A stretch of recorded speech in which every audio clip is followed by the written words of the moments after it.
Welcome back everyone. ಇವತ್ತು columns and struts chapter ನೋಡೋಣ. Columns and struts. Okay, columns ಮತ್ತು struts ಅಲ್ಲಿ difference ಏನಂತಂದರೆ, ಸ್ಟ್ರಟ್ಸ್ ಅಂದರೆ ಇವು ಕೂಡ ಸಿಮಿಲಾರಿಟಿ ಏನಿವೆ ಎರಡರಲ್ಲಿ ಅಂದರೆ, ಇದು ಕಾಂಪ್ರೆಸಿವ್ ಮೆಂಬರ್, ಇದು ಕಾಂಪ್ರೆಸಿವ್ ಮೆಂಬರ್. ಕಾಂಪ್ರೆಸಿವ್ ಮೆಂಬರ್ ಅಂದರೆ ಅದರಲ್ಲಿ ಕಾಂಪ್ರೆಸಿವ್ ಸ್ಟ್ರೆಸ್ ಆಕ್ಟ್ ಆಗಿರ್ತದೆ. ಸ್ಟ್ರಟ್ ಕೂಡ ಏನಂದರೆ ಕಾಂಪ್ರೆಸಿವ್ ಮೆಂಬರ್ನೇ, ಇದು ಕೂಡ ಕಾಂಪ್ರೆಸಿವ್ ಮೆಂಬರ್. ಸ್ಟ್ರಟ್ಗೆ ಅಪೋಸಿಟ್ ವರ್ಡ್ ಟೈ ಮೆಂಬರ್ ಅಂತ ಬರ್ತದೆ. ಟೈ ಮೆಂಬರ್ ಅಂದರೆ ಇದು pure tension member. But this strut ಮತ್ತು ಟೈ ಈ ಎರಡು ಟರ್ಮ್ಸನ್ನು ನಾವು ಟ್ರಸ್ಸಸ್ ಅಲ್ಲಿ ಯೂಸ್ ಮಾಡ್ತೀವಿ.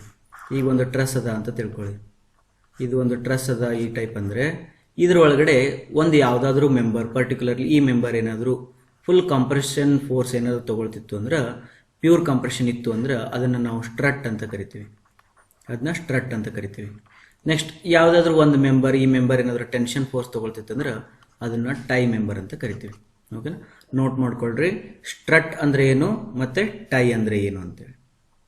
ಓಕೆ, ಕಾಲಮ್ ಅಂತಂದ್ರೆ it is a compressive member ಅಥವಾ ವರ್ಟಿಕಲ್ ಕಾಂಪ್ರೆಸಿವ್ ಮೆಂಬರ್ ಅಂತ. ಇದು ಇನ್ನೊಂದು ಸ್ಪೆಸಿಫಿಕ್ ಆಗಿ ಹೇಳ್ಬೇಕಂದ್ರೆ ವರ್ಟಿಕಲ್ ಕಾಂಪ್ರೆಸಿವ್ ಮೆಂಬರ್. ಬಟ್ ಇದು ವರ್ಟಿಕಲ್ ಇರ್ಬೋದು, ಹಾರಿಜಾಂಟಲ್ ಇರ್ಬೋದು, ಅಥವಾ ಇನ್ಕ್ಲೈನ್ಡ್ನು ಇರ್ಬೋದು, ಯಾವುದು ಸ್ಟ್ರಟ್. ಓಕೆನಾ. ನೆಕ್ಸ್ಟ್ ಕಾಲಮ್ಸ್ ಅಲ್ಲಿ ಬಂದರೆ ಫಸ್ಟ್ ನಾವು ಅರ್ಥ ಮಾಡ್ಕೊಳ್ಳೋದು ಶಾರ್ಟ್ ಕಾಲಮ್ ಅಂದ್ರೆ ಏನು, ಲಾಂಗ್ ಕಾಲಮ್ ಅಂದ್ರೆ ಏನು. ಶಾರ್ಟ್ ಕಾಲಮು ಮತ್ತು ಲಾಂಗ್ ಕಾಲಮ್ ಅಂತ ಜಸ್ಟ್ ಒಂದು ಕಾಮನ್ ಡೆಫಿನಿಷನ್ ಏನಂತಂದರೆ, ಯಾವುದಾದ್ರೂ ಒಂದು ಕಾಲಮ್ಮು ಲೋಡ್ ಹಾಕಿದಾಗ ಅದು ಕ್ರಶ್ ಆಗಿ ಫೇಲ್ ಆಯಿತು ಅಂತಂದ್ರೆ,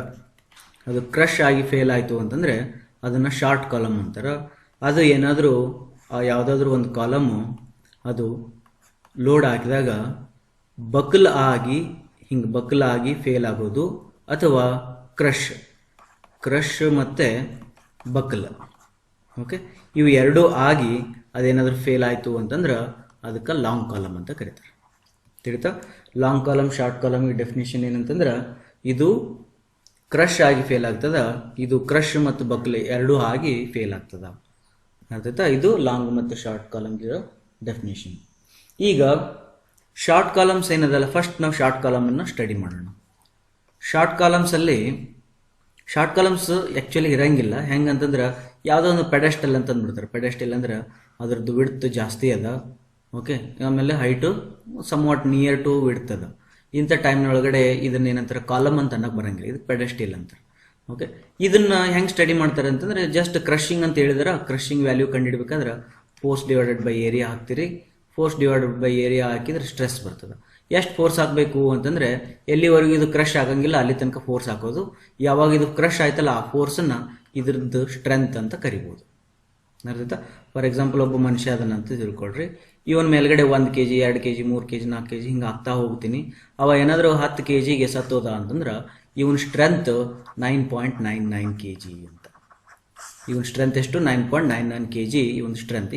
ಈಕ್ವಲೆಂಟ್ ಟು 10 kg ಅವನ ಸ್ಟ್ರೆಂತ್. ಯಾಕಂದ್ರೆ 10 kg ಮ್ಯಾಲೆ ಹಾಕಿದ್ರೆ ಅವ ಸತ್ತೋಗ್ತಾನೆ. ಹಂಗೆ ಇದೇನದಲ್ಲ, ಕಾಲಮ್ದು ಸ್ಟ್ರೆಂತ್ ಚೆಕ್ ಮಾಡ್ಬೇಕಿತ್ತಂದ್ರೆ ಇದ್ರ ಮೇಲೆ ಎಷ್ಟು ಫೋರ್ಸ್ ಹಾಕೋಂತ ಹೋಗೋದು. ಅದು ಯಾವ ಪಾಯಿಂಟಿಗೆ ಅದು ಬ್ರೇಕ್ ಆಗ್ತದೆ ಅದನ್ನು ಫೋರ್ಸ್ ಬೈ ಏರಿಯಾ ಮಾಡಿದರೆ ಅದರದ್ದು ಸ್ಟ್ರೆಂತ್ ಸಿಗ್ತದೆ. ಅಂದರೆ crushing strength of the column ತೆಗೆಯೋದು ಭಾಳ ಈಸಿ ಅಂತ. ಅದಕ್ಕೆ ನಾವು ಅಲ್ಟಿಮೇಟ್ ಕ್ರಶಿಂಗ್ ವ್ಯಾಲ್ಯೂ FC ಅಂತ ಕರಿಬೋದು, ಅಲ್ಟಿಮೇಟ್ ಕ್ರಶಿಂಗ್ ಸ್ಟ್ರೆಸ್ ಅಥವಾ ಕ್ರಶಿಂಗ್ ಸ್ಟ್ರೆಂತ್ ಅಂತ ಕರಿಬೋದು. ನೆಕ್ಸ್ಟ್ ಲಾಂಗ್ ಕಾಲಮ್ಸ್ ಅಂತ ಬರ್ತದ. ಲಾಂಗ್ ಕಾಲಮ್ಸ್ ಅಲ್ಲಿ ಬಕಲು ಆಗ್ತದ ಪ್ಲಸ್ ಕ್ರಶ್ ಕೂಡ ಆಗ್ತದೆ. ಬಕಲು ಆಗ್ತದ ಪ್ಲಸ್ ಕ್ರಶ್ ಕೂಡ ಆಗ್ತದೆ. ಅಂದ್ರೆ ಕ್ರಶ್ ಹೆಂಗೆ ಕಂಡುಹಿಡಿಯೋದು ಅಂತಂದ್ರೆ ಸೇಮ್ ಇದೇ formula, force divided by area ಮಾಡಿದ್ರೆ ಕ್ರಶಿಂಗ್ ವ್ಯಾಲ್ಯೂ ಬರ್ತದೆ. ಇದರೊಳಗೆ ಏನಿಲ್ಲ, ಫೋರ್ಸ್ ಎಲ್ಲಿ ತನಕ ಹಾಕಬೇಕು, ಕ್ರಶ್ ಆಗೋ ತನಕ ಫೋರ್ಸ್ ಹಾಕೋದು, ಡಿವೈಡ್ ಬೈ ಏರಿಯಾ ಮಾಡಿದ್ರೆ ಕ್ರಶಿಂಗ್ ವ್ಯಾಲ್ಯೂ ಬರ್ತದೆ. ಬಟ್ ಬಕ್ಲಿಂಗ್ ಏನೈತಲ್ಲ, ಬಕ್ಲಿಂಗ್ ಸ್ಟ್ರೆಸ್ ಇರ್ಬೋದು, ಬಕ್ಲ್ ಆಗಕ್ಕೆ ಬೇಕಾದಂಥ ಸ್ಟ್ರೆಸ್ ಇರ್ಬೋದು, ಅಥವಾ ಬಕ್ಲ್ ಆಗ್ಲಿಕ್ಕೆ ಬೇಕಾದಂಥ ಲೋಡ್ ಏನದಲ್ಲ, ಇದನ್ನು ಕಂಡುಹಿಡಿಲಿಕ್ಕೆ 2 ಸೈಂಟಿಸ್ಟ್ಗಳು ಬರ್ತಾರೆ. ಒಂದು ಯೂಲರ್ ಅಂತೇಳಿ, ಇನ್ನೊಬ್ಬ ರ್ಯಾಂಕೈನ್ ಅಂತೇಳಿ. ಓಕೆ, ಇನ್ನೂ ಭಾಳ ಅನೇಕ ಇದಾರ. ಸೀಕೆಂಟ್ ಮೆಥಡ್ ಅಂತದ, ಇನ್ನೂ ಬೇರೆ ಬೇರೆ ಮೆಥಡ್ಸ್ ಇದಾವೆ, ಒಂದು 8 ಅದಾವೆ. ಬಟ್ ನಿಮ್ಮ UG ಟೆಕ್ಸ್ಟ್ ಬುಕ್ ಒಳಗಡೆ ಇನ್ಕ್ಲೂಡ್ ಮಾಡಿರೋದು ಯೂಲರ್ಸ್ ಮೆಥಡ್ ಮತ್ತು ರ್ಯಾಂಕೈನ್ ಮೆಥಡ್. ಈ 2 ಮೆಥಡನ್ನು ಸ್ವಲ್ಪ ಚೆನ್ನಾಗಿ ತಿಳ್ಕೊಂಡ್ರೆ ದಿಸ್ ಚಾಪ್ಟರ್ ಕಂಪ್ಲೀಟ್ಸ್. ಓಕೆನಾ. ಇದಕ್ಕಿಂತ ಮುಂಚೆ ಈ ಚಾಪ್ಟರಲ್ಲಿ ಬರ್ತಕ್ಕಂಥ ಕೆಲವು ಬೇಸಿಕ್ ಟರ್ಮ್ಸ್ಗಳು ಏನಂತಂದ್ರೆ, ಒಂದನೇದು ರೇಡಿಯಸ್ ಆಫ್ ಗೈರೇಷನ್ ಅಂತೇಳಿ. ಇದೇನಿದು ರೇಡಿಯಸ್ ಆಫ್ ಗೈರೇಷನ್ ಅಂತೇಳಿ. Radius of gyration. ಈ ರೇಡಿಯಸ್ ಆಫ್ ಗೈರೇಷನ್ ಅನ್ನು ಏನಂತಂದ್ರೆ ಆರ್ ಅಂತ ಕರಿಬಹುದು. R equal to root I by Y ಅಂತೇಳಿ. ರೂಟ್ ಐ ಬೈ ವೈ ಅಂತ. ಇದ್ರದ್ದು ಮೀನಿಂಗ್ ಏನಪ್ಪಾ ಅಂತಂದ್ರೆ ಇದು ಭಾಳ ಈಸಿ ಅದ. ನಿಮ್ಗೆ ಸಿ ಜಿ ಮತ್ತೆ ಮೊಮೆಂಟ್ ಆಫ್ ಇನರ್ಷಿಯಾ ಚಾಪ್ಟರ್ಲ್ಲಿ ಹೇಳಿತ್ತು ಏನಂತಂದ್ರೆ ವಾಟ್ ಈಸ್ ಐ ಅಂತಂದ್ರೆ ಸರ್ ಐ ಬೈ ವೈ ಅಲ್ಲ, ಐ ಬೈ ಎ ಇದು. ಐ ಬೈ ಎ ನೋಡಿ, ಹಿಂಗೆ ಕನ್ಫ್ಯೂಸ್ ಆಯ್ತು ಅಂತಂದ್ರೆ ನಾ ಹೇಳ್ತೀನಿ, ಹಿಂಗೆ ಕನ್ಫ್ಯೂಸ್ ಆಯ್ತು ಅಂದ್ರೆ ಹೆಂಗೆ ಹೊರಗೆ ಬರ್ಬೇಕಂತೇಳಿ. ಓಕೆ, ಈಗ ಐ ಅಂತಂದ್ರೆ ಮೂಮೆಂಟ್ ಆಫ್ ಇನರ್ಷಿಯಾ ಅಂದ್ರೆ ಏನಂತ ಹೇಳಿತ್ತಂದ್ರೆ area into perpendicular distance square ಅಂತ ಹೇಳಿತ್ತು. ಈ ಪರ್ಪೆಂಡಿಕ್ಯುಲರ್ ಡಿಸ್ಟೆನ್ಸ್ ಸ್ಕ್ವೇರ್ನ ಆರ್ ಅಂತ ಕನ್ಸಿಡರ್ ಮಾಡಿದ್ರೆ, if you take that perpendicular ಡಿಸ್ಟೆನ್ಸನ್ನು ಈ ಕಡೆ ಇದನ್ನ ಐನ ಇಲ್ಲಿಟ್ಟು ಎ ಕೆಳಗೆ ಹಾಕಿ ಈ ಸ್ಕ್ವೇರ್ನ ಈ ಕಡೆ ಕಳಿಸಿದ್ರೆ ರೂಟ್ ಆಗ್ತದ. ಅದೇ ನಿಮ್ಗೆ ರೇಡಿಯಸ್ ಆಫ್ ಗೈರೇಷನ್ ಅಂತ. ಗೈರೇಷನ್ ಅಂತಂದ್ರೆ ತಿರುಗುತ್ತದ. ಈಗ ಒಂದು ಪ್ಲೇನ್ ಇದೆ ಅಂತ ತಿಳ್ಕೊಳ್ರಿ, ಹಿಂಗಿತ್ತು ಪ್ಲೇನ್, ಅದು ಹಿಂಗೆ ತಿರುಗಾಕತ್ತಿತ್ತು ಅಂದ್ರೆ ಇದು ಕಂಪ್ಲೀಟ್ ಆಗಿ ತೆಗಿತ್ತು ಅಂತಂದ್ರೆ ಇದು ಹಿಂಗೆ ತಿರುಗ್ತಾ ಇರ್ತದೆ. Not only in this direction, in perpendicular distance also. ಇದ್ರದ್ದು ಏನು ರೇಡಿಯಸ್ ಬರ್ತದಲ್ಲ ಆ ರೇಡಿಯಸ್ ಆಫ್ ಗೈರೇಷನ್ ಅಂತ ಕರೀತಾರೆ. ಅರ್ಥಾಯ್ತಾ? ಇದ್ರದ್ದು ಪ್ರಾಕ್ಟಿಕಲ್ ಮೀನಿಂಗ್ ತಿಳಿಸೋದು ಭಾಳ ಟಫ್ ಆಗ್ತದೆ. ಇದು ಪ್ರಾಕ್ಟಿಕಲಿ ಹೆಂಗೆ ಕಾಣ್ತದ, ರೇಡಿಯಸ್ ಆಫ್ ಗೈರೇಷನ್ ಹೆಂಗೆ ಕಣ್ಣಿಗೆ ಕಾಣ್ತದ ಅನ್ನೋದು ಟಫ್ ಆಗ್ತದ. ಇದೊಂದು ಮ್ಯಾಥಮೆಟಿಕಲ್ ಎಕ್ಸ್ಪ್ರೆಷನ್ ಅಂತೇಳಿ ಹೋದ್ರಿ, ಆಮೇಲೆ ಮುಂದೆ ಬೇಕಾದಾಗ ಅದನ್ನು ಹೇಳ್ತೀನಿ. ಓಕೆನಾ? ಇದೇನಿದು ರೇಡಿಯಸ್ ಆಫ್ ಗೈರೇಷನ್ ಅಂತ ಗೊತ್ತಾಗ್ತದೆ. That is your R. ಹಂಗೆ ಇನ್ನೊಂದು ಬರ್ತದ ಸ್ಲೆಂಡರ್ನೆಸ್ ರೇಷಿಯೋ ಅಂತ. ಇನ್ನೊಂದು ಬರ್ಕೊಡ್ರಿ, ಸ್ಲೆಂಡರ್ನೆಸ್ ರೇಷಿಯೋ. ಸ್ಲೆಂಡರ್ನೆಸ್ ರೇಷಿಯೋ ಅಂತಂದ್ರೆ ಅದನ್ನ ಲ್ಯಾಂಬ್ಡಾ ಅಂತೇಳಿ ಯೂಸ್ ಮಾಡ್ಬೋದು. ಲ್ಯಾಂಬ್ಡಾ ಈಕ್ವಲ್ ಟು ಫಾರ್ಮುಲಾ ಆಗ್ತದ effective length divided by R minimum ಅಂತೇಳಿ. ಆರ್ ಮಿನಿಮಮ್ ಅಂತೇಳಿ. ಓಕೆ, ದೆನ್ ಎಫೆಕ್ಟಿವ್ ಲೆಂತ್ ಏನದಲ್ಲ ಇದು ಡಿಪೆಂಡ್ಸ್ ಆನ್ ಕಾಲಮ್ ಆಗ್ತದ. ಇದು ಡಿಪೆಂಡ್ಸ್ ಆನ್ ಕಾಲಮ್ ಆಗ್ತದೆ. ಕಾಲಮ್ ಪೊಸಿಷನ್ ಹೆಂಗ ಫಿಕ್ಸ್, ಎರಡು ಕಡೆ ಫಿಕ್ಸ್ ಮಾಡಿದಾರೋ ಅಥವಾ ಎರಡು ಕಡೆ ಹಿಂಜ್ ಮಾಡಿದಾರೋ, ಎರಡು ಕಡೆ ಒಂದು ಕಡೆ ಹಿಂಜ್ ಒಂದು ಕಡೆ ಫ್ರೀ ಅಥವಾ ಹಿಂಗೆ ಏನು ಮಾಡಿದಾರ ಅದ್ರ ಮೇಲೆ ಡಿಪೆಂಡ್ ಆಗ್ತದೆ. ಅದನ್ನ ಆಮೇಲೆ ಹೇಳ್ತೀನಿ. ಆರ್ ಮಿನಿಮಮ್ ಅಂತಂದ್ರೆ ಇಲ್ಲಿ ಆಲ್ರೆಡಿ ಹೇಳಿದ ಇದು ರೇಡಿಯಸ್ ಆಫ್ ಗೈರೇಷನ್, ಅದರದ್ದು I by A, root of I by A ಅಂತೇಳಿ. ಇಲ್ಲಿ ಐ ಅಂತಂದ್ರೆ ಐ ಮತ್ತು ಎ ಇವೆರಡು ಕ್ರಾಸ್ ಸೆಕ್ಷನಲ್ ಡೈಮೆನ್ಷನ್ ಮೇಲೆ ಡಿಪೆಂಡ್ ಆಕೈತಿ. ಕ್ರಾಸ್ ಸೆಕ್ಷನಲ್ ಡೈಮೆನ್ಷನ್ ಮೇಲೆ ಡಿಪೆಂಡ್ ಆಕೈತಿ. ಸ್ವಲ್ಪ ಚೆನ್ನಾಗಿ ನೋಡೋಣ. ಏನಂತಂದ್ರೆ ಇದು ಆರ್ ಈಕ್ವಲ್ ಟು ಸ್ವಲ್ಪ ಫಸ್ಟ್ ಏನು ಮಾಡೋಣ, ಲ್ಯಾಂಬ್ಡಾ ಯಾವುದು slenderness ratio equal to effective length divided by R minimum ಅಂತಾರೆ. ಆರ್ ಮಿನಿಮಮ್ ಯಾಕೆ ಬೇಕು ಮೊದಲು ನೋಡೋಣ. ಆರ್ ಮಿನಿಮಮ್ ಅನ್ನ ನೀವು ಈ ಕಡೆ ನೋಡ್ಕೊಂಡಾಗ ಏನಾಗ್ತದ, R minimum equal to square root of I by A ಅಂತ ಬರ್ತದೆ.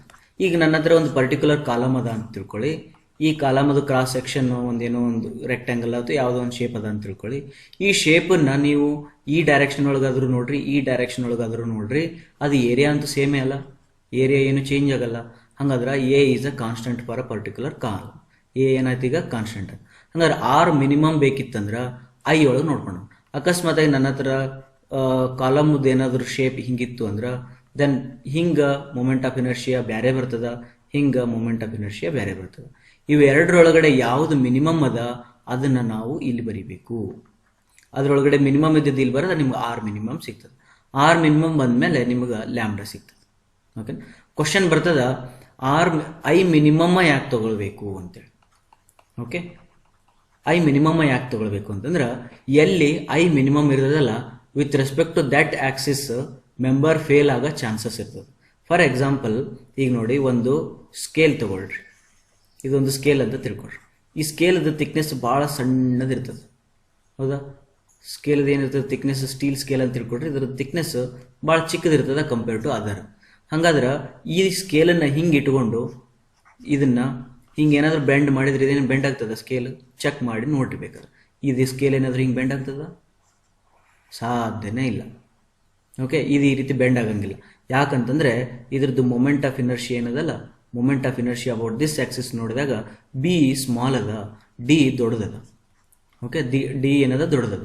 ಬಿ ಡಿ ಕ್ಯೂಬ್ ಬೈ 12 ಮಾಡಿದಾಗ ಡಿ ಏನಾಗ್ತದೆ ಮತ್ತಷ್ಟು ಕ್ಯೂಬ್ ಆಗಿ ಮತ್ತೊಂದಷ್ಟು ಜಾಸ್ತಿ ಆಗ್ತದೆ. ಹಾಗಾಗಿ ಬಿ ಡಿ ಆಲ್ರೆಡಿ ದೊಡ್ಡದು, ಮತ್ತೆ ಕ್ಯೂಬ್ ಮಾಡಿದ್ರೆ ಅದು ಮತ್ತಷ್ಟು ದೊಡ್ಡದು ಅಂದಾಗ ನಿಮ್ಗೆ ಏನಾಗ್ತದ, ಐ ಜಾಸ್ತಿ ಬರ್ತದೆ. ಹಾಗಾಗಿ ಇಲ್ಲಿ ಅಬೌಟ್ ಈ ಸೆಕ್ಷನ್ಗೆ ಐ ಜಾಸ್ತಿ ಅದ ಅಂದ್ರೆ ಇದನ್ನ ಹಿಂಗೆ ಬೆಂಡ್ ಮಾಡೋದು ಟಫ್ ಆಕೈತಿ.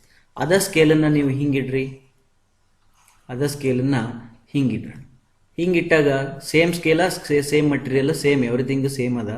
ಆವಾಗ ಇದನ್ನು ನಾ ಏನಾದರೂ ಹಿಂಗೆ ಫೋರ್ಸ್ ಹಾಕಿ ಇದನ್ನು ಬೆಂಡ್ ಮಾಡಿದಾಗ ಇದು ಆರಾಮಾಗಿ ಈ ಟೈಪ್ ಬೆಂಡ್ ಆಕೈತೆ.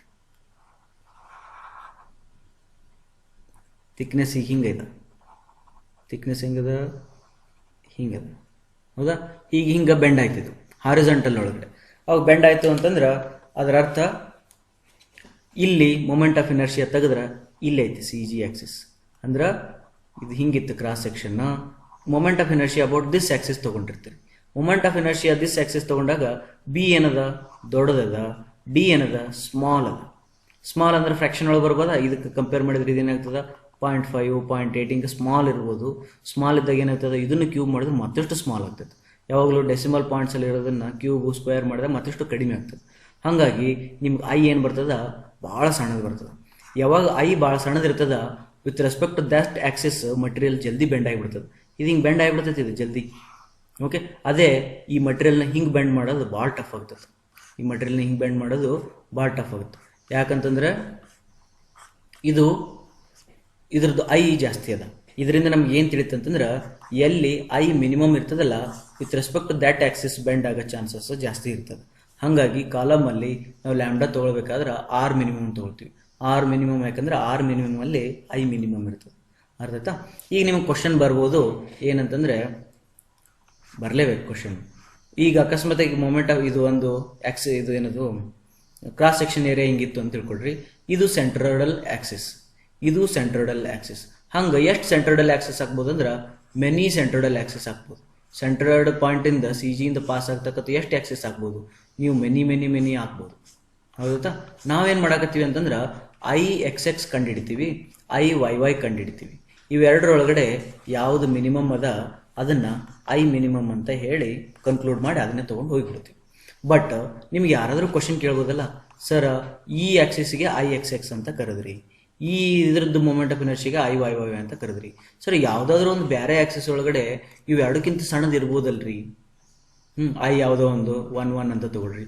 ಇನ್ನೊಂದು ಯಾವುದೋ ಒಂದು ಆಕ್ಸಿಸ್ ಒಳಗಡೆ ಐ 2 ಒಳಗಡೆ ಇವೆರಡಕ್ಕಿಂತ ಮಿನಿಮಮ್ ಇರ್ಬೋದಲ್ಲ. ಹಂಗೆ ನೀವು ಹೆಂಗೆ ಕನ್ಕ್ಲೂಡ್ ಮಾಡಿದ್ರಿ? ಇವೆರಡ ಜಸ್ಟ್ ಬರೀ ಎರಡನ್ನ ಚೆಕ್ ಮಾಡಿ ಇಬ್ಬರದ್ರೊಳಗೆ ಮಿನಿಮಮ್ ಯಾರದಾರ ಅವ್ರನ್ನ ಮಿನಿಮಮ್ ಅಂತ ಹೆಂಗೆ ಚೆಕ್ ಮಾಡಿದ್ರಿ ನೀವು? ಹೌದಾ? ಹಂಗೆ ನಾವು ಎಲ್ಲವನ್ನೂ ಚೆಕ್ ಮಾಡಿ ಆಮೇಲೆ ಮಿನಿಮಮ್ ಯಾವ್ದು ಬರ್ತದೆ ಅದನ್ನ ತೊಗೋಬೇಕಿತ್ತು. ನೀವು ಇದನ್ನು ಹೆಂಗೆ ಮಾಡಿದ್ರಿ ಅಂತ ನೀವು ನಮ್ಮ ಜೊತೆಗೆ ಜಗಳ ಆಡ್ಬೋದು. ಆ ಜಗಳ ಆಡಕತ್ತೀರಿ ಅಂದ್ರೆ ಅರ್ಥ ನಿಮ್ಗೆ ಸಿ ಜಿ ಮೂಮೆಂಟ್ ಆಫ್ ಇನರ್ಷಿಯಾದೊಳಗಡೆ ನಾ ಪ್ರಿನ್ಸಿಪಲ್ ಆಕ್ಸಿಸ್ ಬಗ್ಗೆ ಹೇಳಿದ್ದೆ, ಅವನ್ನ ನೀವು ಮರ್ತೀರಿ ಅಂತ ಅರ್ಥ. ಓಕೆ, ಅದನ್ನೆಲ್ಲ ಚೆನ್ನಾಗಿ ತಿಳ್ಕೊಂಬಂದಿದ್ರೆ ನನ್ನ ಜೊತೆ ಜಗಳ ಆಡೋಂಗಿಲ್ಲ. ಹೌದಾ? ಹಾಗಾಗಿ ನಾನು ನಿಮ್ಗೆ ಏನು ಹೇಳ್ತೀನಿ ಅಂದ್ರೆ ದಡ್ರಗ್ರಿ, ಹೋಗ್ರಿ, ನಂದು ಸಿ ಜಿ ಮತ್ತು ಎಮ್ ಐ ಅಂತೇಳಿ ಒಂದು ಚಾಪ್ಟರ್ ಅದ, ಅದ್ರದ್ದು ವಿಡಿಯೋಸ್ ಅದಾವೆ. ಆ ವಿಡಿಯೋಸ್ ಒಳಗೆ ಹೋಗಿ ನೋಡ್ರಿ. ಅಲ್ಲ ನಾನು ನಿಮ್ಗೆ ಹೇಳಿದ್ದೀನಿ ಐ ಮಿನಿಮಮ್ ಮತ್ತು ಐ ಮ್ಯಾಕ್ಸ್ ಮತ್ತು ಐ ಮಿನಿಮಮ್ಗೆ ಒಂದು ದೊಡ್ಡ ಈಕ್ವೇಷನ್ ಕೊಟ್ಟಿದ್ದೀನಿ. Square root of I X plus I Y divided by 2 plus R minus square root of I X minus I Y by 2 whole square plus I X Y whole square ಕೊಟ್ಟಿದ್ದೀನಿ. ಈ equation ಒಳಗಡೆ ಹಾಕಿದಾಗ ನಿಮ್ಗೆ I Max I minimum ಬರ್ತದ. ಮತ್ತೆ ನೀವು ನಮ್ಮ ಜೊತೆ ಜಗಳ ಆಡ್ಬೋದು, ಸರ್ ಮತ್ತು ನೀವು ಇಷ್ಟು ದೊಡ್ಡ ಈಕ್ವೇಷನ್ ಆ ಚಾಪ್ಟರ್ ಒಳಗೆ ಕೊಟ್ಟಿರಿ, ನೀವು ಅದನ್ನ ಯೂಸ್ ಮಾಡ್ಲಾರ್ದೆ ಹೆಂಗೆ ಕನ್ಕ್ಲೂಡ್ ಮಾಡಿದ್ರಿ ಇವೆರಡರೊಳಗೆ ಸಣ್ಣದನ್ನು ಮಿನಿಮಮ್ ಅಂತ? ಮತ್ತೆ ನೀವು ತಪ್ಪು ಮಾಡ್ತಾ ಇದ್ದೀರಿ, ನಿಮಗಿನ್ನೂ ಪೂರ ನಾಲೆಜ್ ಇಲ್ಲ. ಯಾಕಂತಂದ್ರೆ ಯಾವಾಗ ಆ ಸೆಕ್ಷನ್ ಏನಾದರೂ ಅಬೌಟ್ ಎನಿ ಒನ್ ಆ್ಯಕ್ಸಿಸ್, ಈ ಆ್ಯಕ್ಸಿಸರಾಗಲಿ ಈ ಆ್ಯಕ್ಸಿಸರಾಗಲಿ ಯಾವುದರ ಒಂದು ಆ್ಯಕ್ಸಿಸ್ ಒಳಗೆ ಸಿಮೆಟ್ರಿಕ್ ಇತ್ತು ಅಂತಂದ್ರೆ ಅದರೊಳಗಡೆ ಐ ಎಕ್ಸ್ ವೈ ಏನಿರ್ತದಲ್ಲ ಅದು 0 ಇರ್ತದ. ಸಿಮೆಟ್ರಿಕ್ ಇತ್ತು ಅಂದ್ರೆ ಯಾವ್ದಾದ್ರು ಒಂದು ಆಕ್ಸಿಸ್ ಒಳಗೆ ಸೆಕ್ಷನ್ ಸಿಮೆಟ್ರಿಕ್ ಇತ್ತಂದ್ರೆ ಅದ್ರದ್ದು ಐ ಎಕ್ಸ್ ವೈ ಏನಿರ್ತದ ಅದು 0 ಇರ್ತದ. ಹಂಗಾರೆ ಐ ಎಕ್ಸ್ ವೈ ಇದು 0 ಆಯಿತು ಅಂತಂದ್ರೆ ರೂಟು ಮತ್ತು ಸ್ಕ್ವೇರು ಕ್ಯಾನ್ಸಲ್ ಆಗ್ತಾವ, ಅವಾಗ ಇವು ಇಷ್ಟು ಉಳಿತಾವ. ಈಗ ಐ ಎಕ್ಸ್ ಐ ವೈ ಅದಾವ, ಚೆಂದಾಗಿ ಸಿಂಪ್ಲಿಫೈ ಮಾಡಿದ್ರೆ ನಿಮ್ಗೆ ಏನು ಸಿಗ್ತದೆ ಅಂದ್ರೆ I Max equal to I1 ಅಂತ ಸಿಗ್ತದ, I minimum equal to I2 ಅಂತ ಸಿಗ್ತದೆ. ಇಲ್ಲಿ ನಿಮ್ಗೆ ಏನು ಸಿಕ್ತು ಅಂತಂದ್ರೆ ಇದು I1 ಅಂದ್ರೇನು, I2 ಅಂದ್ರೆ ಏನಂದ್ರೆ ಒಂದು ಎಕ್ಸ್ ಎಕ್ಸ್ ಇರ್ತದ, ಇನ್ನೊಂದು ವೈ ವೈ ಇರ್ತದೆ. ಅರ್ಧತಾ? ನೀವು ಇಲ್ಲಿ ಏನು ಮಾಡ್ಬೇಕಾಗಿತ್ತು ಅಂದ್ರೆ ಈ ಥಿಯರಮ್ಲಿಂದ ಅಥವಾ ಆ ಚಾಪ್ಟರ್ಲಿಂದ ನಮ್ಗೆ ಏನು ಯೂಸ್ ಆಯಿತು ಅಂದ್ರೆ, if you have a symmetric section which has a symmetric about any one axis, at least one axis ಅಂತ ಸೆಕ್ಷನ್ಗೆ ನೀವು ಐ ಎಕ್ಸ್ ಎಕ್ಸ್ ಕಂಡಿಡಿರಿ, ಐ ಎಕ್ಸ್ ವೈ ವೈ ಕಂಡಿಡಿರಿ, ಇವೆರಡರೊಳಗೆ ಯಾವ್ದು ಜಾಸ್ತಿ ಇರ್ತದ ಅದನ್ನು ಐ ಮಿನಿಮಮ್ ಅಂತೇಳಿ ಕಂಡು ಹಿಡ್ಕೊಂಬಿಡ್ರಿ. ಅಂತ ನಿಮ್ಗೊಂದು ಕನ್ಕ್ಲೂಷನ್ ಸಿಗ್ತದೆ. ಅವಾಗ ನಾವು ಖುಷಿಯಾಗಿ ಏನು ಮಾಡ್ತೀವಿ ಏನಂದ್ರೆ ನಮ್ಮ ಹತ್ರ ರೆಕ್ಟ್ಯಾಂಗ್ಯುಲರ್ ಸೆಕ್ಷನ್ ಅದ which is symmetric about both axis, therefore I X X ಕಂಡುಹಿಡಿಯೋದು, ಐ ವೈ ವೈ ಕಂಡುಹಿಡಿಯೋದು, ಇವೆರಡರೊಳಗಡೆ ಯಾವುದು ಮಿನಿಮಮ್ ಅದ ಅದನ್ನು ಐ ಮಿನಿಮಮ್ ಅನ್ನೋದು. ಹಂಗೆ ಸರ್ಕ್ಯುಲರ್ ಸೆಕ್ಷನ್ ಸಿಮೆಟ್ರಿಕ್ ಅದ, ಸೇಮ್ ಕಾನ್ಸೆಪ್ಟ್. ಅದ ಟ್ರಯಾಂಗ್ಯುಲರ್ ಸೆಕ್ಷನ್ ಏನಾದರೂ ಕಾಲಮ್ ಇತ್ತು ಅಂತಂದ್ರೆ ಇದು ಸಿಮೆಟ್ರಿಕ್ ಅದ, ಸೇಮ್ ಆ್ಯಕ್ಷನ್. ಹಂಗೆ ಐ ಸೆಕ್ಷನ್ಗೆ ಏನಾದರೂ ನಿಮ್ದು ಕಾಲಮ್ ಇತ್ತು ಅಂತಂದ್ರೆ ಸಿಮೆಟ್ರಿಕ್ ಅದ, ಸೇಮ್ ಆ್ಯಕ್ಷನ್. ಟಿ ಸೆಕ್ಷನ್ ಏನಾದ್ರು ಕಾಲಮ್ ಇತ್ತಂದ್ರೆ ಮತ್ತು ಸಿಮೆಟ್ರಿಕ್ ಅಬೌಟ್ ವೈ ಆಕ್ಸಿಸ್ ಅದ, ಸೇಮ್ ಆ್ಯಕ್ಷನ್. ಹಿಂಗೆ ನಿಮ್ಗೆ ಏನಾಗುತ್ತೆ ಅಂದ್ರೆ ಆಲ್ಮೋಸ್ಟ್ ಆಲ್ ನಾವು ಕಾಲಮ್ ಏನು ಡಿಸೈನ್ ಮಾಡಕ್ಕೆ ಹೋಗ್ತೀವಲ್ಲ ಅವಕ್ಕೆಲ್ಲವಕ್ಕೂ ಏನಿರ್ತಾವ ಈ ರೀತಿ ಇರೋದ್ರಿಂದ ನೀವೇನಾಗ್ತದ ಐ ಎಕ್ಸ್ ಎಕ್ಸ್ ಕಂಡುಹಿಡೋದು, ಐ ವೈ ವೈ ಕಂಡುಹಿಡೋದು, ಮಿನಿಮಮ್ ಯಾವ್ದು ಇರ್ತದ ಅದನ್ನು ನೀವು ಕನ್ಕ್ಲೂಷನ್ ಮಾಡಿ ಜಯನ್. ಈಗ ಅಕಸ್ಮಾತಾಗಿ ನಂದು ಏನಾದರೂ ಸೆಕ್ಷನ್ ಎಲ್ ಸೆಕ್ಷನ್ ಕಾಲಮ್ ಇತ್ತು ಅಂತ ತಿಳ್ಕೊಡ್ರಿ. ಎಲ್ ಸೆಕ್ಷನ್ ಕಾಲಮ್ ಇತ್ತಂದ್ರೆ this is neither symmetric this Axis, neither symmetric this Axis. ಇಂಥ ಟೈಮ್ನೊಳಗಡೆ ನಿಮ್ಗೆ ಐ ಮಿನಿಮಮ್ ಕಂಡುಹಿಡೋದು ಭಾಳ ತ್ರಾಸಾಗ್ತದೆ. ಅಂಥ ಟೈಮ್ನೊಳಗಡೆ ನೀವೇನು ಮಾಡ್ಬೇಕಂದ್ರೆ ಸ್ಟೀಲ್ ಟೇಬಲ್ ತೆಗೀರಿ ಅಂತ ಹೇಳ್ತಾರೆ. ಸ್ಟೀಲ್ ಟೇಬಲ್ ಒಳಗಡೆ ಇದ್ರದ್ದು ಥಿಕ್ನೆಸ್ಸು ಅಥವಾ ಇದ್ರದ್ದು ಹೆಸರು ಇರ್ತೈತಿ, ಯಾವುದೋ ಒಂದು ಏನೋ ಒಂದು ಬರ್ದಿರ್ತಾರೆ IS M ಹಂಗೆ ಅಂತೇಳಿ. ಆ ಹೆಸರಲ್ಲಿ ಹುಡುಕಾಡಿದ್ರೆ ಆ ಸ್ಟೀಲ್ ಟೇಬಲ್ ಒಳಗಡೆ ನಿಮ್ಗೆ ಐ ಮಿನಿಮಮ್ ಅವು ಕ್ಯಾಲ್ಕುಲೇಟ್ ಮಾಡಿ ಇಟ್ಬಿಟ್ಟಿರ್ತಾನ, ಅದು ನೀವು ತೊಗೊಳೋದು. ನಮ್ಗೆ ಗೊತ್ತಾಗಂಗಿಲ್ರಿ ಅನ್ನೋದಾದ್ರೆ CG ಮತ್ತು MI ಆ ಸ್ಟೀಲ್ ಟೇಬಲ್ ನಮ್ಮ ಮನೇಲಿ ಇಲ್ರಿ ಅಂತಂದ್ರೆ ಅದು ನೀವೇನು ಮಾಡ್ರಿ CG ಮತ್ತು MI ಚಾಪ್ಟರ್ ಒಳಗಡೆ ಐ ತೀಟಾ ಮತ್ತು IXY ತೀಟಾ ಕಂಡುಹಿಡಕ್ಕೆ ಒಂದು ಫಾರ್ಮುಲಾ ಕೊಟ್ಟದ್ದು. ಅಥವಾ ಇಲ್ಲೇ ನಾನು ನಿಮ್ಗೆ ಹೇಳಿದ್ದೀನಿ, ಇದ ಸೇಮ್ ಫಾರ್ಮುಲಾ ಯೂಸ್ ಮಾಡಿಕೊಂಡು ಸ್ವಲ್ಪ ಭಾಳ ಕಷ್ಟಪಟ್ಟು ನೀವು ಕಂಡುಹಿಡ್ಕೊಡ್ರಿ. ಇಲ್ಲ ಭಾಳ ಕಷ್ಟಪಡೋಕ್ಕಾಗಂಗಿಲ್ಲ ಅಂದ್ರೆ ನಿಮ್ಮ ಮನೆಗೆ ಸ್ಟೀಲ್ ಟೇಬಲ್ ಅದು ಇಲ್ಲ ಅಂತಂದ್ರೆ ಅಂಗಡಿಗೆ ಹೋಗಿ ಸ್ಟೀಲ್ ಟೇಬಲ್ ತೊಗೊಂಬಂದು ಕ್ಯಾಲ್ಕುಲೇಟ್ ಮಾಡಿರಿ. ಟೋಟಲ್ ಏನಂತಂದ್ರೆ ಐ ಮಿನಿಮಮ್ ಬೇಕು ನಮ್ಗೆ. ಐ ಮಿನಿಮಮ್ ಬಿತ್ತಂದ್ರೆ ಆರ್ ಮಿನಿಮಮ್ ಇರ್ತದ, ಆರ್ ಮಿನಿಮಮ್ ಸಿಕ್ತಂದ್ರೆ ಸ್ಲೆಂಡರ್ನೆಸ್ ರೇಷಿಯೋ ಸಿಗ್ತದ. ಅರ್ಥಾಯ್ತಾ? ನಾವು ಮತ್ತೆ ಸ್ಲೆಂಡರ್ನೆಸ್ ರೇಷಿಯೋ ಬರ್ತೀನಿ. Slenderness ratio equal to L effective divided by R minimum ಅಂತ ಹೇಳಿದೆ. ಈಗ ಆರ್ ಮಿನಿಮಮ್ ಬಗ್ಗೆ ಭಾಳ ಹೊತ್ತನ ಮಾತಾಡಿದ್ವಿ. ಈಗ ಎಫೆಕ್ಟಿವ್ ಲೆಂತ್ ಅಂದ್ರೆ ಏನು ಅಂತ ನೋಡೋಣ. ಈಗ ಎಫೆಕ್ಟಿವ್ ಲೆಂತ್ ಅಂತಂದ್ರೆ ಈ ಒಂದು ಯಾವುದೋ ಒಂದು ಕಾಲಮ್ ಅದ ಅಂತ ತಿಳ್ಕೊಡ್ರಿ. ಈ ಕಾಲಮನ್ನು ನಾನು ಲೋಡ್ ಹಾಕಿದಾಗ ಇದು ಹಿಂಗೆ ಬೆಂಡ್ ಆಕೈತಿ. ಬೆಂಡ್ ಆಗಾಕ ಇಲ್ಲಿಂದ ಹಿಡ್ಕೊಂಡು ಇಲ್ಲಿ ತನಕ ಎಷ್ಟು ಲೆಂತ್ ಆ ಬೆಂಡಿಗೆ ತನ್ನನ್ನು ತಾನು ಕಾಂಟ್ರಿಬ್ಯೂಟ್ ಮಾಡ್ಕೊಂಡದ ಅದನ್ನು ಎಫೆಕ್ಟಿವ್ ಲೆಂತ್ ಅಂತ ಕರೀತಾರೆ. ಈಗ ಫಾರ್ ಎಕ್ಸಾಂಪಲ್ ಹಿಂಗೊಂದು ಕಾಲಮ್ನ ಎರಡೂ ಕಡೆಗೆ ಫಿಕ್ಸ್ ಮಾಡಿದ್ದೀನಿ ಅಂತ ತಿಳ್ಕೊಡ್ರಿ. ಎರಡು ಕಡೆ ಫಿಕ್ಸ್ ಮಾಡಿ ಜೋರಾಗಿ ಲೋಡ್ ಹಾಕಿದಾಗ ಇದು ಬೆಂಡ್ ಆಕೈತಿ. ಇದು ಅಕಸ್ಮಾತ್ ಏನಾದರೂ ಇದು ಹಿಂಗೆ ಏನಾದ್ರು ಬೆಂಡ್ ಆಯ್ತು ಅಂತ ತಿಳ್ಕೊಡ್ರಿ. ಅವಾಗ ಇದರೊಳಗಡೆ ಇಷ್ಟು ಮತ್ತು ಇಷ್ಟು ಲೆಂತ್ ಮಾತ್ರ ಬೆಂಡಿಗೆ ಕಾಂಟ್ರಿಬ್ಯೂಟ್ ಆಗ್ಯದ. ಈ ಲೆಂತ್ ಮತ್ತು ಈ ಲೆಂತ್ ಬೆಂಡ್ಗೆ ಕಾಂಟ್ರಿಬ್ಯೂಟ್ ಆಗಿಲ್ಲ ಅಂದ್ರೆ ಈ ಕಾಲಮ್ದು ಎಫೆಕ್ಟಿವ್ ಲೆಂತ್ ಅಷ್ಟ ಆಗ್ತದೆ. ಇಷ್ಟನ್ನು ನಾವೇನು ಮಾಡಬೇಕು ಎಲ್ ಇ ಅಂತ ತಗೋ. ಟೋಟಲ್ ಲೆಂತ್ ಏನೈತಲ್ಲ ಅದನ್ನು ಟೋಟಲ್ ಲೆಂತ್ ಅಂತ ಕರೆದ್ರೆ ಎಫೆಕ್ಟಿವ್ ಲೆಂತ್ ಎಷ್ಟು ಕಾಂಟ್ರಿಬ್ಯೂಟ್ ಆಗೈತಲ್ಲ ಅಷ್ಟಕ್ಕೆ ಮಾತ್ರ ಎಫೆಕ್ಟಿವ್ ಲೆಂತ್ ಅಂತ ಕರ್ಕೊಂತೀವಿ. ಈಗ ಇದು ಏನು ಎದ್ರ ಮೇಲೆ ಡಿಪೆಂಡ್ ಆಕೈತಿ ಅಂತಂದ್ರೆ ಹಂಗಾರೆ ಎಫೆಕ್ಟಿವ್ ಲೆಂತ್ ಬೀಮದು ಕಾಲಮ್ದು ಎದ್ರ ಮೇಲೆ ಡಿಪೆಂಡ್ ಆಗುತ್ತೆ ಅಂದ್ರೆ ಸಪೋರ್ಟ್ ಕಂಡೀಷನ್ಸ್ ಮೇಲೆ ಎಫೆಕ್ಟಿವ್ ಲೆಂತ್ ಡಿಪೆಂಡ್ ಆಕೈತಿ. ಫಾರ್ ಎಕ್ಸಾಂಪಲ್ ನನ್ನ ಹತ್ರ ಸ್ಟ್ಯಾಂಡರ್ಡ್ ಅದ ಏನಂತಂದ್ರೆ ಒಂದು ಕಾಲಮನ್ನು ಮೇಲ್ಗಡೆ ಮತ್ತು ಕೆಳಗಡೆ ಎರಡೂ ಕಡೆಗೆ ಹಿಂಜ್ ಮಾಡಿ ಕೊಟ್ಬಿಟ್ಟಿದ್ದೀನಿ. ಬೋತ್ ಸೈಡ್ ಹಿಂಜ್ ಮಾಡಿದಾಗ ಇಲ್ಲಿ ನಾ ಏನಾರ ಭಾಳ ಫೋರ್ಸ್ ಹಾಕಿದ್ರೆ ಇದು ಇಲ್ಲಿಂದ ಹಿಡ್ಕೊಂಡು ಇಲ್ಲಿ ತನಕ ಬೆಂಡ್ ಆಕೈತಿ. ಹಂಗಾದ್ರೆ ಟೋಟಲ್ ಲೆಂತ್ ಏನೈತಲ್ಲ ಅದು ಬೆಂಡಿಗೆ ಕಾಂಟ್ರಿಬ್ಯೂಟ್ ಆಗೈತಿ. Therefore effective length equal to total length. ಯಾವಾಗ ಎರಡೂ ಕಡೆಗೆ ಹಿಂಜಿದ್ದಾಗ ಬರ್ಕೊಡ್ರಿ, ಭಾಳ ಇಂಪಾರ್ಟೆಂಟ್. ಸ್ಟಾರ್ಟ್ ಆಯ್ತು ಕ್ವಶನ್ KPSU ಇಲ್ಲಿಂದ ಕ್ವಶನ್ ಕೇಳಕ್ಕೆ ಸ್ಟಾರ್ಟ್ ಮಾಡ್ತಾರ ಅವ್ರು. ಒಂದಾಯ್ತಾ? ಸೆಕೆಂಡ್ ಕ್ವಶನ್ ಏನಂತಂದ್ರೆ ಎರಡೂ ಕಡೆ ಫಿಕ್ಸ್ ನೋಡೋಣ. ಈಗ ಎರಡೂ ಕಡೆಗೆ ಫಿಕ್ಸ್ ಮಾಡಿದ್ವಿ ಅಂತ ತಿಳ್ಕೊಡ್ರಿ. ಎರಡು ಕಡೆ ಫಿಕ್ಸ್ ಮಾಡಿದಾಗ ಇದು ಇಲ್ಲಿ ಫೋರ್ಸ್ ಹಾಕಿದ್ರೆ ಇದು ಸ್ವಲ್ಪ ಇಲ್ಲಿ ತನಕ ಸ್ಟ್ರೇಟ್ ಬಂದು ಆಮೇಲೆ ಬೆಂಡ್ ಆಗಿ ಮತ್ತೆ ಇದಿಷ್ಟು ಸ್ಟ್ರೇಟ್ ಆಗ್ತದೆ. ಯಾಕಂದ್ರೆ ಇದು ಒಳಗೆ ಇರ್ತೈತಲ್ಲ ಇದನ್ನು ಇಲ್ಲಿ ಒಳಗಡೆ ಇರ್ತದೆ. ಹಾಗಾಗಿ ಸ್ವಲ್ಪ ಸ್ಟ್ರೇಟ್ ಮೇಂಟೈನ್ ಮಾಡ್ಕೊಂಡು ಕೆಳಗೆ ಬರ್ತದೆ. ಈ ಸ್ಟ್ರೇಟ್ ಮೇಂಟೈನ್ ಮಾಡ್ಕೊಂಡು ತೆಗೆದ್ರೆ ಇದು 1/4 ಅಂತ ತೆಗಿತಾರೆ, ಇದು 1/4 ಅಂತ ತೆಗೆದ್ರೆ ಟೋಟಲ್ ಹಾಫ್ ಲೆಂತ್ ಹೋಯ್ತು. ಹಂಗಾರೆ ಎಷ್ಟು ಉಳಿತು? ಕೇವಲ ಹಾಫ್ ಲೆಂತ್ ಉಳಿತು. ಹಂಗಾದ್ರೆ ಎರಡೂ ಕಡೆ ಫಿಕ್ಸ್ ಇತ್ತಂದ್ರೆ ಎಫೆಕ್ಟಿವ್ ಲೆಂತ್ ಈಕ್ವಲ್ ಟು ಎಷ್ಟು? ಟೋಟಲ್ ಲೆಂತ್ ಡಿವೈಡೆಡ್ ಬೈ 2 ಅಂತ ಆಗ್ತದೆ. ಅರ್ಥಾಯ್ತಾ? ಈಗ ನೋಡೋಣ. ಈಗ ಅಕಸ್ಮಾತ್ ಈಗ ನನ್ನ ಹತ್ರ ಏನಾರ ಒಂದು ಕಾಲಮ್ ಅದ ಅಂತ ತಿಳ್ಕೊಡ್ರಿ. ಈ ಕಾಲಮ್ ಹಿಂಗದ ಅಂತ ತಿಳ್ಕೊಡ್ರಿ. ಈ ಕಾಲಮ್ ಹಿಂಗದ ಅಂದ್ರೆ ಇದನ್ನು ನಾನು ಇಲ್ಲಿ ಲೋಡ್ ಹಾಕಿದಾಗ ಕ್ರಿಪಲ್ ಆಗ್ತದೆ. ಇದು ಕ್ರಿಪಲ್ ಅಥವಾ ಬೆಂಡ್ ಆಗ್ತದ, ಬಕಲ್ ಆಗ್ತದ, ಹಿಂಗೆ ಬಕಲ್ ಆಗ್ತದೆ. ಬಟ್ ಹಿಂಗೆ ಬಕಲ್ ಆಗ್ತದೆ ಅಂದಮೇಲೆ ಇದ್ರ ಟೋಟಲ್ ಲೆಂತ್ ಎಷ್ಟು ಕಾಂಟ್ರಿಬ್ಯೂಟ್ ಆಗೈತಿ ಅಂತಂದ್ರೆ ಇಲ್ಲಿ ನಿಮ್ಗೆ ಹೇಳಕ್ಕೆ ಬರಲ್ಲ. ಯಾಕಂದ್ರೆ ಇದು ತನ್ನ ಪೊಸಿಷನ್ಲಿಂದ ಹೊರಗಡೆ ಡಿವಿಯೇಟ್ ಆಗೈತಿ. ತನ್ನ ಪೊಸಿಷನ್ ಇಲ್ಲಿತ್ತು, ಬಟ್ ಉಳಿದ್ರೊಳಗೆಲ್ಲ ಹೆಂಗಿತ್ತು? ಹಳೆದ್ರೊಳಗೆ ಒಂದು ಹಿಂಗೆ ಬೆಂಡ್ ಆಗಿತ್ತು, ತನ್ನ ಪೊಸಿಷನ್ ಸೇಮ್ ಇಟ್ಕೊಂಡಿತ್ತು. ಎರಡನೇದ್ದು ಫಿಕ್ಸ್ಡ್ ಇತ್ತು, ಎರಡು ಕಡೆ ಫಿಕ್ಸ್ ಇತ್ತು, ಅದು ತನ್ನ ಪೊಸಿಷನ್ ಸೇಮ್ ಇಟ್ಕೊಂಡು ಬಕ್ಲಾಗಿತ್ತು. ಬಟ್ ಇಲ್ಲಿ ಏನಾಯ್ತು ಅಂದ್ರೆ ತನ್ನ ಪೊಸಿಷನ್ ಬಿಟ್ಟು ಹೋಗೈತಿ. ಅದಕ್ಕೆ ಸ್ವಲ್ಪ ಮಾಡಿಫೈ ಮಾಡ್ಕೋಬೇಕು. ಮಾಡಿಫೈ ಹೆಂಗೆ ಮಾಡ್ಕೊಂತಿ ಅಂದ್ರೆ ಇದು ಹಿಂಗೆ ಬೆಂಡ್ ಆಗೈತೆ ಅಂದ್ರೆ ಇಂಥದ್ದ ಒಂದು ಕಾಲಮನ್ನು ಉಲ್ಟಾ ಇಡು, ಅದನ್ನು ಹಿಂಗೆ ಬೆಂಡ್ ಮಾಡು. ಅವಾಗ ನಿನ್ಗೇನು ಸಿಕ್ತಂದ್ರೆ ಒಂದು ಪೂರ ಶೇಪ್ ಸಿಗಕ್ಕೆ ಶುರು ಆಕೈತಿ. ಅಂದ್ರೆ ಒಂದು ಕಡೆ ಫಿಕ್ಸ್, ಒಂದು ಕಡೆ ಒಂದು ಕಡೆ ಫಿಕ್ಸ್, ಒಂದು ಕಡೆ ಫ್ರೀ ಇತ್ತು ಅಂತ ತಿಳ್ಕೊ. ಎಲ್ಲಿತ್ತು? ಒಂದು ಕಡೆ ಫಿಕ್ಸ್, ಇನ್ನೊಂದು ಕಡೆ ಫ್ರೀ ಇತ್ತು ಅಂತಂದ್ರೆ effective length equal to 2 times of given length ಅಂತ ಆಗ್ತದೆ. ಭಾಳ ಇಂಪಾರ್ಟೆಂಟ್ ಇದೇನೈತಿ, ಇದು 2 ಟೈಮ್ಸ್ ಗಿವನ್ ಲೆಂತ್ ಆಯ್ತು. ಹಂಗೆ ಈಗ ಅಕಸ್ಮಾತಾಗಿ ಒಂದು ಕಾಲಮ್ ಇತ್ತು, ಅದು ಒಂದು ಕಡೆಗೆ ಫಿಕ್ಸ್ ಮಾಡಿದಾನ, ಇನ್ನೊಂದು ಕಡೆಗೆ ಏನು ಮಾಡಿದಾನ, ಇನ್ನೊಂದು ಕಡೆಗೆ ಅಕಸ್ಮಾತಾಗಿ ಹಿಂಜ್ ಮಾಡಿದ್ರು ಅಂತ ತಿಳ್ಕೊಡ್ರಿ. ಅಂತ ಟೈಮ್ನಲ್ಲಿ ಇಲ್ಲಿಂದ ಸ್ಟಾರ್ಟ್ ಆಗ್ತದೆ ಇಲ್ಲಿಂದ ಬಕಲಾಗಕ್ಕೆ ಸ್ಟಾರ್ಟ್ ಆಗ್ತದ.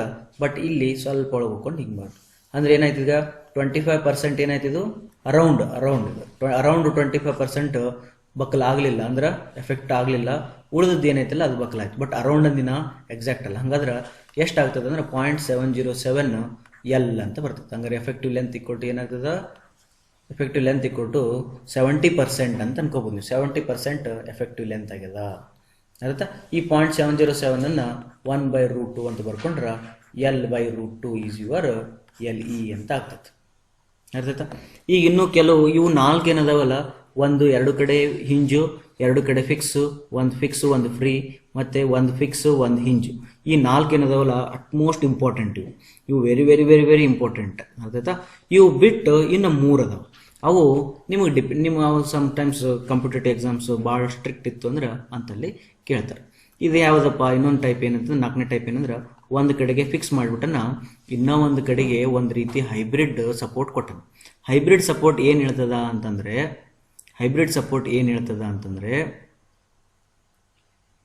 ಇದನ್ನ ಇಲ್ಲಿ ಏನು ಮಾಡಿದನ, ರೋಲರ್ ಮಾಡ್ಕೊಂಡನ. ಇಲ್ಲಿ ರೋಲರ್ ಮಾಡಿದನ.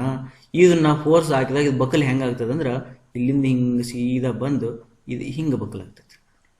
ಅಂದ್ರೆ ದಿಸ್ ಕಾಲಮ್ ಅನ್ನೊಳಗೆ ಏನು ಮಾಡಿದ ಅಂದ್ರೆ 1 ಎಂಡ್ ಫಿಕ್ಸ್ ಮಾಡಿದನ and the other 1 only lateral displacement and no rotation.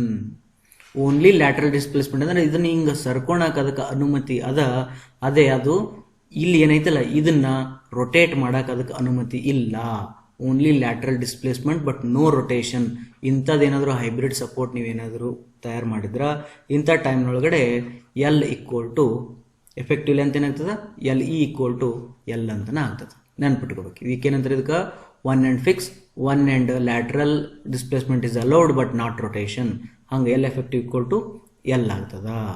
ಆಮೇಲೆ ಇನ್ನೊಂದು ಹೈಬ್ರಿಡ್ ಬರ್ತದ, ಒಂದು ಕಡೆಗೆ ಹಿಂಜಿ ಕೊಡ್ತಾನ, ಇನ್ನೂ ಒಂದು ಕಡೆಗೆ ಹೇಳಿದ್ನೆಲ್ಲ ಹಂತದ ಕೊಡ್ತಾನೆ. ಏನಂತ ಏನು ಕೊಟ್ಟ, ಈ ಕಡೆಗೆ ಏನು ಮಾಡಿದ, ರೊಟೇಷನ್ ಅದು ಟ್ರಾನ್ಸ್ಲೇಷನ್ ಅಲೋ ಮಾಡ್ತಾನೆ. ಅಂದ್ರೆ ಹಾರಿಜಾಂಟಲ್ ಟ್ರಾನ್ಸ್ಲೇಷನ್ ಅಲೋ ಮಾಡ್ತಾನೆ, ಬಟ್ ರೊಟೇಷನ್ ಏನು ಮಾಡೋಂಗಿಲ್ಲ, ಫಿಕ್ಸ್ ಮಾಡ್ಕೊತಾನೆ. ಅಂದ್ರೆ ಇಲ್ಲಿದು ಏನೈತಲ್ಲ ರೊಟೇಷನ್ ಸ್ಟ್ರೇಟ್ ಐತಲ್ಲ ಅದು ಸ್ಟ್ರೇಟಾಗಿ ಬರ್ತದ. ಆಮೇಲೆ ಅದೇನು ಮಾಡ್ತದೆ, ಹಿಂಗೆ ಬರ್ತದೆ. ಇಲ್ಲಿ ಹಿಂಜಿರೋದ್ರಿಂದ ಫ್ರಾಮ್ ದ ಸ್ಟಾರ್ಟಿಂಗ್ ಪಾಯಿಂಟ್ಲಿಂದ ಬೆಂಡ್ ಆಗಿ ಶುರುವಾಗಿರ್ತದೆ. ಇಂಥ ಟೈಮ್ನೊಳಗಡೆ L equal to this is nothing but what somewhat cantilever type column ಆದಂಗೆ ಆಗುತ್ತೆ. For LE equal to 2 times L ಆಗ್ತದೆ. ಇದು ಬೈ ಹಾರ್ಟ್ ಹಾಕ್ಬೇಕು. ನೆಕ್ಸ್ಟ್ ಇನ್ನೊಂದು ಬರ್ತದ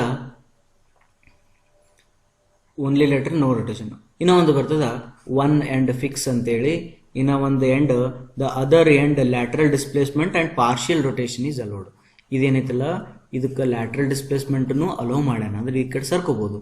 plus partial rotation is also allowed ಅಂತ ಹೇಳ್ತಾನೆ. ಅಂದ್ರೆ ಇದು ಸರ್ಕೊಂತಂದ್ರೆ ಇದು ಸ್ವಲ್ಪ ಹಿಂಗೆ ಬೆಂಡ್ ಆಕೈತಿ, ಇದು ಸ್ಟ್ರೇಟ್ ಐತಿ ಬಟ್ ಇಲ್ಲಿ ಸ್ವಲ್ಪ ಬೆಂಡ್ ಐತಿ. ಅಂದ್ರೆ partial rotation is allowed but ಇಲ್ಲಿ ಬಂದು ಇದು ಫಿಕ್ಸ್ ಆಗಿ ಹಿಂಗೆ ಕೆಳಕೊಂಡ್ಬರ್ತದೆ. ಇಂಥ ಟೈಮ್ನೊಳಗಡೆ L effective length equal to 1.5 times L. ಆಯ್ತಾ? ಈಗ total 7 type of support conditions ಹೇಳಿದ್ದೀನಿ. 100% ಫಿಕ್ಸ್ ಒಂದು ಕ್ವಶನ್ ಇರ್ತದೆ ಇದ್ರ ಮೇಲೆ. ಅಂದ್ರೆ L ಎಫೆಕ್ಟಿವ್ ಮೇಲ್ಗಡೆ ಒಂದು ಕ್ವಶನ್ ಇರ್ತದೆ. ಹೌದಾ? ನಾವಂತೂ ಈ ಕ್ವಶನ್ ನೋಡಿ ಸಾಕಾಗಿದೆ. ನಾವು ಎಕ್ಸಾಮ್ ಪ್ರಿಪೇರ್ ಅವಾಗ ಏನು ಪ್ರಿಪೇರ್ ಆಗ್ತಿದ್ವಲ್ಲ ಆ ಟೈಮ್ನೊಳಗಿಂದ ಈ ಟೈಮ್ನೊಳಗಡೆ ನಾವು ಅಂತಿರ್ತೀನಿ ಸ್ಟೂಡೆಂಟ್ಸ್ಗೆ ಏನಂದರೆ ಈ 5ರೊಳಗೆ ಏನು ಕಂಡನಪ್ಪ ಎಕ್ಸಾಮ್ ಸೆಟ್ಟರ್ ಅನ್ನೋ ಗೊತ್ತಿಲ್ಲ, ಬಟ್ ಒಂದು ಕ್ವಶನ್ ಮಾತ್ರ ಹಾಕ್ತಾನ ಅಂತ ಹೇಳ್ತಿರ್ತೀನಿ. ಹಾಗಾಗಿ ಬೈ ಹಾರ್ಟ್ ಮಾಡ್ಕೊಂಡು ಹೋಗಿಬಿಡ್ರಿ. 7ರೊಳಗೆ ಒಂದು ಫಿಕ್ಸ್. ನೆಕ್ಸ್ಟ್ ಬರ್ತದ ಯೂಲರ್ಸ್ ಮೆಥಡ್ ಅಂತೇಳಿ. ಇಷ್ಟ ತನಕ ನಾ ಏನು ಹೇಳಿದೆ ಗೊತ್ತಾ, ಇಲ್ಲಿಂದ ಬರೋಣ. ಈಗ ಎಲ್ಲಿಂದ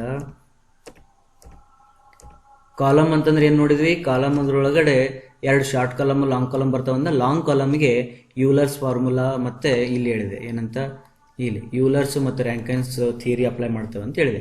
ಇದಾದ ತಕ್ಷಣ ಏನಂದ್ರೆ ಕೆಲವು ಟರ್ಮ್ಸ್ ಅದಾವ, ಅವು ಇಂಪಾರ್ಟೆಂಟ್ ಬೇಸಿಕ್ ಟರ್ಮ್ಸ್ ನೋಡೋಣ ಅಂತೇಳಿ ರೇಡಿಯಸ್ ಆಫ್ ಗೈರೇಷನ್ ಹೇಳಿದೆ. ಅದಾದಮೇಲೆ ಐ ಏನು ಕ್ಯಾಲ್ಕುಲೇಟ್ ಮಾಡ್ಬೇಕಂತ ಹೇಳಿದೆ. ಆಮೇಲೆ I Max I minimum meaning ಹೇಳಿದೆ. ಅದು ಅನ್ಸಿಮೆಟ್ರಿಕ್ ಬೀಮ್ ಇದ್ರೆ ಹೆಂಗಂತ ಹೇಳಿದೆ. ಆರ್ ಮಿನಿಮಮ್ ಲ್ಯಾಂಬ್ಡಾ ಹೆಂಗೆ ಕಂಡುಹಿಡೋದು ಹೇಳಿದೆ. ಆಮೇಲೆ ಎಫೆಕ್ಟಿವ್ ಲೆಂತ್ ಹೆಂಗೆ ಕಂಡುಹಿಡೋದು ಹೇಳಿದೆ. ಇವೆಲ್ಲ ಏನಾಯ್ತಂದ್ರೆ ಬೇಸಿಕ್ ಆಯ್ತು. ನಾವು ಈಗ ಇಷ್ಟೆಲ್ಲ ಆದಮೇಲೆ ನಾವು we will enter into Euler's formula. Euler ಮಹಾಶಯ ಏನು ಹೇಳ್ತಾನೆ ಅಂದರೆ ಪಿ ಸಿ ಅಂದ್ರೆ ಕ್ರಿಪ್ಲಿಂಗ್ ಲೋಡ್ ಅಥವಾ ಅದಕ್ಕೇನಂತಾರೆ ಬಕ್ಲಿಂಗ್ ಲೋಡ್ ಅಂತ ಕರೀತಾರೆ. ಕ್ರಿಪ್ಲಿಂಗ್ ಲೋಡ್ ಅಥವಾ ಬಕ್ಲಿಂಗ್ ಲೋಡ್ ಅಥವಾ ಪಿ ಇ ಅಂತಲೂ ಕರೀತಾರೆ. ಯೂಲರ್ ಹೇಳಿದ್ದು ಅಂತ ಅರ್ಥ.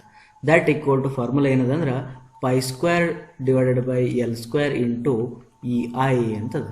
ಇದೇನಿದು ಅಂದರೆ ನನಗೆ ಇವಿಷ್ಟು ಗೊತ್ತಿದ್ದು ಅಂತಂದ್ರೆ ಆ ಒಂದು ಕಾಲಮ್ ಏನದಲ್ಲ ಎಷ್ಟು ಲೋಡಿಗೆ ಇದು ಕ್ರಿಪ್ಪಲ್ ಆಗ್ತದ ಅಥವಾ ಬಕ್ಕಲ್ ಆಗ್ತದ ಅನ್ನೋದನ್ನು ಕಂಡುಹಿಡ್ಕೋಬೋದು.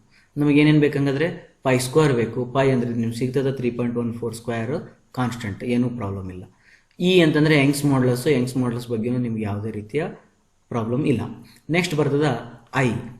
ಐ ಅಂತಂದ್ರೆ ಏನು ಅಂತಂದ್ರೆ you write it down here, this is I minimum only. Sir I maximum ತೊಗೊಂಡ್ರೆ ಏನಾಗುತ್ತೆ ರೀ ಅಂತಂದ್ರೆ ಐ ಮ್ಯಾಕ್ಸಿಮಮ್ ತೊಗೊಂಡ್ರೆ ನಿಮಗೆ ಕ್ರಿಪ್ಲಿಂಗ್ ಲೋಡ್ ಬರ್ತದ, ಬಟ್ ಜಾಸ್ತಿ ಬರ್ತದ. ಜಾಸ್ತಿ ಬಂದದಂದ್ರೆ ನೀವು ಜಾಸ್ತಿ ಹಾಕಿದಾಗ ಬೆಂಡ್ ಆಗುತ್ತೆ ಅಂತ ತಿಳ್ಕೊಂಡಿರ್ತೀರಿ, ಬಟ್ ಕಡಿಮೆ ಲೋಡಿಗೆ ಅದು ಇನ್ನೊಂದು ಡೈರೆಕ್ಷನ್ ಒಳಗೆ ಬೆಂಡ್ ಆಗಿಬಿಡ್ತದೆ. ಹೌದಾ? ಅದನ್ನು ಸ್ವಲ್ಪ ಪ್ರಾಕ್ಟಿಕಲಿ ಹೆಂಗೆ ತೋರಿಸ್ಬೇಕಂದ್ರೆ ನೋಡಿ, ಈಗಿದು ಕಾಲಮ್ ಅದ ಅಂತ ತಿಳ್ಕೊಡ್ರಿ. ಇದೇನಿದು ಹಿಂಗೊಂದು ಕಾಲಮ್ ಅದ ಅಂತ ತಿಳ್ಕೊಡ್ರಿ. ಹಿಂಗೊಂದು ಕಾಲಮ್ ಅದ. ಈಗಿದು ಲೋಡ್ ಆಗಿದಾಗ ಹೆಂಗೆ ಬೆಂಡ್ ಆಗ್ತದ? ಇದು ಹಿಂಗೆ ಬೆಂಡ್ ಆಗ್ತದೋ, ಈ ಡಿಸ್ಟೆನ್ಸ್ ಹಿಂಗೆ ಇಟ್ಕೊಂಡು ಹಿಂಗೆ ಬೆಂಡ್ ಆಗ್ತದೋ, ಅಥವಾ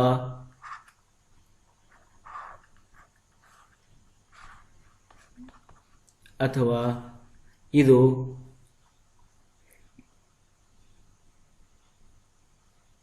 ಹೆಂಗೆ ಹೇಳ್ಬೇಕು, ಮತ್ತೆ ಅದೇ ಸೇಮ್ ಡಯಾಗ್ರಾಮ್ ಬರ್ತದ. ಹಿಂಗೆ ಬೆಂಡ್ ಆಗ್ತದೋ, ಹೆಂಗೆ ಹಿಂಗೆ ಬಂತ ಹಿಂಗೆ ಬೆಂಡ್ ಆಗ್ತದೋ. ಇವೆರಡು ಸೇಮ್ ಕಾಣಕತ್ತಾವ ನಿಮಗೆ, ಅರ್ಥದ. ಬಟ್ 3D ಒಳಗಡೆ ಹೆಂಗೆ ಕಾಣ್ತದ. ನಾ ಆಗಲೇ ಹೇಳಿದ್ನಲ್ಲ, ಸ್ಕೇಲನ್ನು ಹಿಂಗೆ ಇಟ್ಕೊಂಡು ಇದನ್ನು ಹೆಂಗೆ ಬೆಂಡ್ ಮಾಡ್ತೀರಿ, ಎರಡು ರೀತಿ ಬೆಂಡ್ ಆಗ್ತದೆ. ಹೌದಾ? ಅದರೊಳಗೆ ಹೆಂಗೆ ಬೆಂಡ್ ಆಗ್ತದ ಅನ್ನೋದು ನೋಡ್ಕೋಬೇಕಿತ್ತಂದ್ರೆ ಐ ಮಿನಿಮಮ್ ಹಾಕೋಬೇಕಾಗ್ತದೆ. ಐ ಮಿನಿಮಮ್ ಹಾಕಿದ್ರೆ ಮಾತ್ರ ನಿಮ್ಗೆ ಏನು ಸಿಗ್ತದ, ಪಿ ಚೆನ್ನಾಗಿ ಸಿಗ್ತದೆ. ಓಕೆ, ನಾವು ಈಗ ಐ ಬಗ್ಗೆ ಮೀನಿಂಗ್ ಗೊತ್ತಾಯ್ತು, ಪೈ ಬಗ್ಗೆ ಗೊತ್ತಾಯ್ತು, ಇ ಬಗ್ಗೆ ಗೊತ್ತಾಯ್ತು. ನೆಕ್ಸ್ಟ್ ಎಲ್ ಅಂತಂದ್ರೆ ಏನಂದ್ರೆ ಇದು ಎಲ್ ಇ. ಇದು ಎಲ್ ಇ ಅಂದ್ರೂ ಗೊತ್ತಾಗುತ್ತೆ, ಯಾಕಂದ್ರೆ ಆಲ್ರೆಡಿ 7 ಕಂಡೀಷನ್ಸ್ ಹೇಳಿದೀನಿ. ಅದರೊಳಗೆ ನಿಮ್ಗೆ ಕಾಲಮ್ ಯಾವ ಕಂಡೀಷನ್ ಒಳಗದ ಅಂತೇಳಿ ಚೆಕ್ ಮಾಡಿ ಇದ್ರೊಳಗೆ ಹಾಕಿದ್ರೆ ನಿಮ್ಗೆ ಪಿ ಇ ಸಿಗ್ತದ. Any doubts? ಏನು ಡೌಟ್ಸ್ ಇಲ್ಲ. ಪಿ ಇ ಅಂತಂದರೆ ಇದಿಷ್ಟು ನಿಮ್ಗೆ ಆರಾಮಾಗಿ ಸಿಗ್ತದೆ. ಈಗ ನೆಕ್ಸ್ಟ್ ಇದನ್ನು ಸ್ವಲ್ಪ ಇಕ್ವೇಷನನ್ನು ಸ್ವಲ್ಪ ಚೆನ್ನಾಗಿ ಸ್ಟಡಿ ಮಾಡಿದ್ರೆ, ಹಾಗಾದ್ರೆ crippling load is depending on what? Crippling load is depending on material property. ಹೆಂಗ್ಸ್ ಮಾಡಲಿಸದ? Crippling load is depending on what? Cross sectional area ಅಥವಾ ಡೈಮೆನ್ಷನ್. ಅಂದ್ರೆ crippling load is depending on ಒಂದು ಮಟೀರಿಯಲ್ ಪ್ರಾಪರ್ಟಿ. ಮಟೀರಿಯಲ್ ಚಲೋ ಇತ್ತು ಅಂದ್ರೆ crippling load ಜಾಸ್ತಿ ಬೇಕಾಗ್ತದ. ಮಟೀರಿಯಲ್ ಕೆಟ್ಟಿತ್ತು ಅಂತಂದ್ರೆ ಕ್ರಿಪ್ಲಿಂಗ್ ಲೋಡ್ ಕಡಿಮೆ ಬೇಕಾಗ್ತದೆ. ಎರಡನೇದು ಏನಂತಂದ್ರೆ ಡೈಮೆನ್ಷನ್ಸ್ ಬೇಕು. ಆ ಡೈಮೆನ್ಷನ್ಸ್ ಒಳಗಡೆ ಏನದು ಕ್ರಾಸ್ ಸೆಕ್ಷನಲ್ ಡೈಮೆನ್ಷನ್ಸಿಗೆ ಪ್ರಪೋರ್ಷನಲ್ ಇರ್ತದ, ಆಮೇಲೆ ಲಾಂಗಿಟ್ಯೂಡಿನಲ್ ಡೈಮೆನ್ಷನ್ಸ್ಗೆ ಇನ್ವರ್ಸ್ಲಿ ಪ್ರಪೋರ್ಷನಲ್ ಇರ್ತದೆ. ಲೆಂತ್ ಜಾಸ್ತಿ ಆದ್ರೆ ಕ್ಲಿಪ್ಲಿಂಗ್ ಲೋಡ್ ಕಡಿಮೆ ಲೋಡಿಗೆ ಬೆಂಡ್ ಆಗಿಬಿಡ್ತದೆ. ಅದು ಲೆಂತ್ ಕಡಿಮೆ ಇತ್ತಂದ್ರೆ ಜಾಸ್ತಿ ಲೋಡ್ ಹಾಕಿದ್ರೆ ಬೆಂಡ್ ಆಕೈತೆ. ಕ್ರಾಸ್ ಸೆಕ್ಷನ್ನು ಅದಕ್ಕೂ ಡಿಪೆಂಡ್ ಆಗ್ತದೆ, ಅರ್ಥಾಯ್ತಾ? ಅಥವಾ orientation, crippling load is also depending on cross sectional areal orientation ಕೂಡ. ಹಿಂಗಿಟ್ರೆ ಬೇರೆ, ಉಲ್ಟಾ ಇಟ್ರೆ ಬೇರೆ, ಹಂಗೆ ಕ್ರಾಸ್ ಸೆಕ್ಷನಲ್ ಏರಿಯಾ ಓರಿಯೆಂಟೇಷನ್ ಮೇಲೂ ಡಿಪೆಂಡ್ ಆಗೈತೆ. ಮತ್ತೆ crippling load is depending on cross sectional area ಅಂತ. ನಾವು ಕ್ರಾಸ್ ಸೆಕ್ಷನಲ್ ಏರಿಯಾ ಮೇಲೆ ಡಿಪೆಂಡ್ ಇಲ್ಲ, ಕ್ರಾಸ್ ಸೆಕ್ಷನಲ್ ಡೈಮೆನ್ಷನ್ಸ್ ಮೇಲೆ ಡಿಪೆಂಡ್ ಅದ. ಕ್ರಾಸ್ ಸೆಕ್ಷನಲ್ ಡೈಮೆನ್ಷನ್ ಮೇಲೆ ಡಿಪೆಂಡ್. ಹಂಗೆ ಸರ್ ಇವೆರಡು ಬೇರೆ ಅಂದ್ರೆ ನೋಡು, ಈಗ 4 × 4 ಏನಪ್ಪ 16, 2 × 8 ಏನಪ್ಪ 16, 1 × 16 ಏನಪ್ಪ 16, 16 × 1 ಎಷ್ಟಪ್ಪ 16, ಹೌದಾ? 0.5 × 32 ಎಷ್ಟಪ್ಪ 16, 32 ಎಷ್ಟಪ್ಪ 16. ನೋಡಿ ಇವೆಲ್ಲವಕ್ಕೂ ಏರಿಯಾ ಸೇಮ್. ಇದ್ರದ್ದು ರೆಕ್ಟ್ಯಾಂಗಲ್ ಹಿಂಗೆ ಬರ್ತದೆ, ಇದ್ರದ್ದು ರೆಕ್ಟ್ಯಾಂಗಲ್ ಹಿಂಗೆ ಬರ್ತದೆ, ಇದ್ರದ್ದು ರೆಕ್ಟ್ಯಾಂಗಲ್ ಹಿಂಗೆ ಬರ್ತದೆ, ಇದ್ರದ್ದು ರೆಕ್ಟ್ಯಾಂಗಲ್ ಹಂಗೆ ಬರ್ತದೆ, ಇದ್ರದ್ದು ರೆಕ್ಟ್ಯಾಂಗಲ್ ಭಾಳ ಸಣ್ಣದು ಬರ್ತದೆ, ಹಿಂಗೆ ಬರ್ತದೆ. ನೋಡಿ ಇವೆಲ್ಲದ್ರದ್ದು ಏರಿಯಾ ಏನದಾವೆ, ಸೇಮ್ ಅದಾವೆ. ಬಟ್ ಇವು ಎಲ್ಲವಕ್ಕೂ ಕ್ರಿಪ್ಲಿಂಗ್ ಲೋಡ್ ಸೇಮ್ ಇರ್ತೈತೆ ಇಲ್ಲ. ಅದ್ರ ಸಲುವಾಗಿ ಭಾಳ ಕನ್ಫ್ಯೂಸಿಂಗ್ ಏನಂತಂದ್ರೆ ನಿಮಗೆ ಇಲ್ಲಿ ಬರ್ಸಿರ್ತೀನಿ ಅಂದ್ರೆ ಕ್ರಿಪ್ಲಿಂಗ್ ಲೋಡ್ ಈಸ್ ಡಿಪೆಂಡಿಂಗ್ ಅದು ಅಥವಾ it is proportional to dimensional ಅಂತ ಬರೆಸಿರ್ತೀನಿ, ಡೈಮೆನ್ಷನಲ್ ವ್ಯಾಲ್ಯೂಸ್ ಅಂತ ಬರೆಸಿರ್ತೀನಿ, dimension of the cross section ಅಂತ ಬರೆಸಿರ್ತೀನಿ. But dimension of the cross section correct ಐತಿ. ಆ್ಯಂಡ್ ಓರಿಯೆಂಟೇಷನ್ ಕೂಡ ಮತ್ತೆ ನೀವು ಇದನ್ನು ಓದಿರ್ತೀರಿ, ಎಕ್ಸಾಮ್ ಒಳಗಡೆ ಆಪ್ಷನ್ ಕೊಟ್ಟಿರ್ತಾನೆ, crippling load is depending on cross sectional area ಅಂತ ಕೊಟ್ಟಿರ್ತಾನೆ. ಕ್ರಾಸ್ ಸೆಕ್ಷನಲ್ ಏರಿಯಾ ಮೇಲೆ ಡಿಪೆಂಡ್ ಇಲ್ಲ, because cross sectional area constant ಇರ್ತದೆ. ಜಾಸ್ತಿ ಕ್ರಾಸ್ ಸೆಕ್ಷನಲ್ ಏರಿಯಾ, ಕಡಿಮೆ cross sectional area, that is a different matter. But orientation ಮತ್ತು dimensions ಭಾಳ important. ಅರ್ಥಾಯ್ತಾ? ನಾವು crippling load is not depending on any other factors like external load ಬೇಕಾಗಿಲ್ಲ. ಅಂದ್ರೆ ಇದರ ಅರ್ಥ ಇಷ್ಟು ಪ್ರಾಪರ್ಟಿ ಇದ್ದು ಅಂದ್ರೆ ಏನು ಲೋಡ್ ಬರ್ತದಲ್ಲ ಅಷ್ಟು ಲೋಡಿಗೆ ತನ್ನಷ್ಟು ತಾನ ಕ್ರಿಪ್ಲ್ ಆಗ್ತದೆ, ನೀವೇನು ಒತ್ತ ಅವಶ್ಯಕತೆ ಇಲ್ಲ, ಅಂದ್ರೆ ಅಷ್ಟು ಲೋಡು ತನ್ನಷ್ಟಕ್ಕೆ ತಾನು ಅದು ಕ್ರಿಪ್ಲ್ ಆಗಕ್ಕೆ ಚಾನ್ಸಸ್ ಇರ್ತದ. ಇದು ಯೂಲರ್ಸ್ ಫಾರ್ಮುಲಾ. ಈ ಯೂಲರ್ಸ್ ಫಾರ್ಮುಲಾ ಇನ್ನೂ ಸ್ವಲ್ಪ ಚೆನ್ನಾಗಿ ನೋಡಿದ್ರೆ ನೋಡ್ರಿ, ಪಿ ಇ ಈಕ್ವಲ್ ಟು ಏನಿತ್ತು, pi square divided by L E square into E I ಇತ್ತು. ಈಗ ಏನು ಮಾಡೋಣ ಅಂತಂದ್ರೆ, ಈಗ ಎರಡು ಕಡೆ ಕ್ರಿಪ್ಲಿಂಗ್ ಸ್ಟ್ರೆಸ್ ಕಂಡಿಡೋಣ. ಕ್ರಿಪ್ಲಿಂಗ್ ಸ್ಟ್ರೆಸ್ ಅಂತಂದ್ರೆ ಎಫ್ ಇ ಅಂತ ತಗೊಳ್ರಿ, that equal to P E divided by area. ಹೌದಾ? ಇಲ್ಲಿ ಪಿ ಇ ಬೈ ಏರಿಯಾ ಬೇಕಂದ್ರೆ ಕೆಳಗೆ ಈ ಕಡೆ ಏರಿಯಾ ಡಿವೈಡ್ ಬೈ ಈ ಕಡೆ ಏರಿಯಾ ಡಿವೈಡೆಡ್ ಬೈ ಮಾಡೋಣ. ಅವಾಗ ಏನು ಬರ್ತದೆ ನೋಡ್ರಿ, P E by A equal to pi square divided by L E square into E I divided by area. ನಾವು we know R equal to ಏನೈತಿ, ರೂಟ್ ಐ ಬೈ ಎ ಅಂತ ಆಗ್ತದೆ. ಅಂದ್ರೆ I by A equal to ಏನಾಯ್ತು, ಈಗ R square ಆಯ್ತಾ. ಹಂಗಾದ್ರೆ ಇಲ್ಲಿ ಐ ಬೈ ಎ ಕಾಣಕತ್ತೈತಿ, ಅಂದ್ರೆ ಆರ್ ಸ್ಕ್ವೇರ್ ಬರಿಬೋದು ನಾ. ಅಂದ್ರೆ pi square divided by L E square into R square ಬರಿಬೋದು. ಹೌದಾ? ಅಕಸ್ಮಾತ್ ನಾ ಇದನ್ನ ಐನ ಮಿನಿಮಮ್ ಅಂತ ಹಾಕಿದ್ನಿ ಅಂದ್ರೆ ಇದು ಆರ್ ಮಿನಿಮಮ್ ಸ್ಕ್ವೇರ್ ಆಗ್ತದೆ. ಹಾಗಾದ್ರೆ ಏನು ಮಾಡೋಣ, ಮತ್ತು ಇ ಐ ಐತಿ, ಇ ಐ ಬಿಟ್ಟಿಲ್ಲ. ನೆಕ್ಸ್ಟ್ ಈ ಪೈ ಸ್ಕ್ವೇರ್ ಹಂಗೆ ಇರಲಿ, ಎಲ್ ಇ ಸ್ಕ್ವೇರ್ ಇದನ್ನು ಕೆಳಗೆ ತೊಗೊಂಬಂದ್ರೆ ಏನಾಗ್ತದೆ, L E square divide by R minimum square ಆಗ್ತದೆ. ಅಂದ್ರೆ ಏನಾಗ್ತದೆ, ಲ್ಯಾಂಬ್ಡಾ ಸ್ಕ್ವೇರ್ ಇಂಟು ಇ, ಇದು ಐ ಹೋಗೈತಿ, ಇಂಟು ಇ ಬರ್ತದೆ. ಅಂದ್ರೆ ಇದೇನಿದು ಎಫ್ ಇ. ಅಕಸ್ಮಾತ್ತಾಗಿ ಯಾವುದು ಸ್ಲೆಂಡರ್ನೆಸ್ ರೇಷಿಯೋ ಕೊಟ್ಟರು ಅಂತಂದ್ರೂ ಕೂಡ ನೀವೇನು ಮಾಡ್ಬೋದು, ಕ್ರಿಪ್ಲಿಂಗ್ ಸ್ಟ್ರೆಸ್ ಕಂಡುಹಿಡ್ಕೋಬಹುದು. ಕ್ರಿಪ್ಲಿಂಗ್ ಸ್ಟ್ರೆಸ್ ಬಂತಂದ್ರೆ crippling stress equal to P E divided by area. ಹಿಂಗೆ ಮಾಡ್ಕೊಂಡು ನೀವು ಮತ್ತೆ ಪಿ ಇನು ಕಂಡುಹಿಡ್ಕೋಬಹುದು. This is also right. ಅರ್ಥಾಯ್ತಾ? ಇದು ಏನಂದ್ರೆ ಯೂಲರ್ಸ್ ಫಾರ್ಮುಲಾ. ಈಗ ಯೂಲರ್ಸ್ ಫಾರ್ಮುಲಾ ಏನದಾವಲ್ಲ, ಇದ್ರೊಳಗಡೆ ಭಾಳ ಇಂಪಾರ್ಟೆಂಟ್ ಥಿಯರಿ ಕ್ವಶನ್ ಅಂತಂದ್ರೆ ಯೂಲರ್ಸನ್ನ ಅಸ್ಯೂಮ್ಷನ್ಸನ್ನು ಸ್ವಲ್ಪ ರಟ್ಟ ಹೊಡಿಬೇಕು. ಯಾಕಂತಂದ್ರೆ ಇದು ಫಸ್ಟ್ ಮೆಥಡ್. ಈ ಮೆಥಡ್ ಆದಮೇಲೆ ಇವನು ಡಿಮೆರಿಟ್ಸನ್ನು ಕಂಡುಹಿಡ್ಕೊಂಡು ಬೇರೆ ಅನೇಕ ಮೆಥಡ್ಗಳು ಬರೋಕ್ಕೆ ಶುರು ಆಗ್ತವೆ. ಹಾಗಾಗಿ ಇವ್ರದ್ದು ಅಸ್ಯೂಮ್ಷನ್ಸನ್ನು ನೋಡ್ಕೋಬೇಕು. ನಾ ಹೇಳ್ತಾ ಹೋಗ್ತೀನಿ, ಪಾಸ್ ಮಾಡ್ಕೊತ ಬರ್ಕೊಂತ ಹೋಗ್ರಿ. First one, column is initially perfectly straight and is axially loaded. ಅರ್ಥಾಯ್ತಾ? ಒಂದೇದು ಏನು ಹೇಳ್ತಾನೆ, ನೀವು ಹಿಂಗೊಂದು ಕಾಲಮ್ ಇತ್ತು ಅಂತಂದ್ರೆ ಈ ಕಾಲಮನ್ನ ಓನ್ಲಿ ಆಕ್ಸಿಯಲಿ ಲೋಡೆಡ್ ಹಾಕ್ಯಾರ. ಹಿಂಗೆ ಬೆಂಡ್, ಹಿಂಗೆ ಇನ್ಕ್ಲೈನ್ ಲೋಡು, ಹಿಂಗೆ ಲೋಡು ಯಾವ ಹಾಕಿಲ್ಲ, ಟ್ವಿಸ್ಟ್ ಏನಿಲ್ಲ, ಓನ್ಲಿ ಆಕ್ಸಿಯಲ್ ಲೋಡ್ ಹಾಕ್ಯಾರ.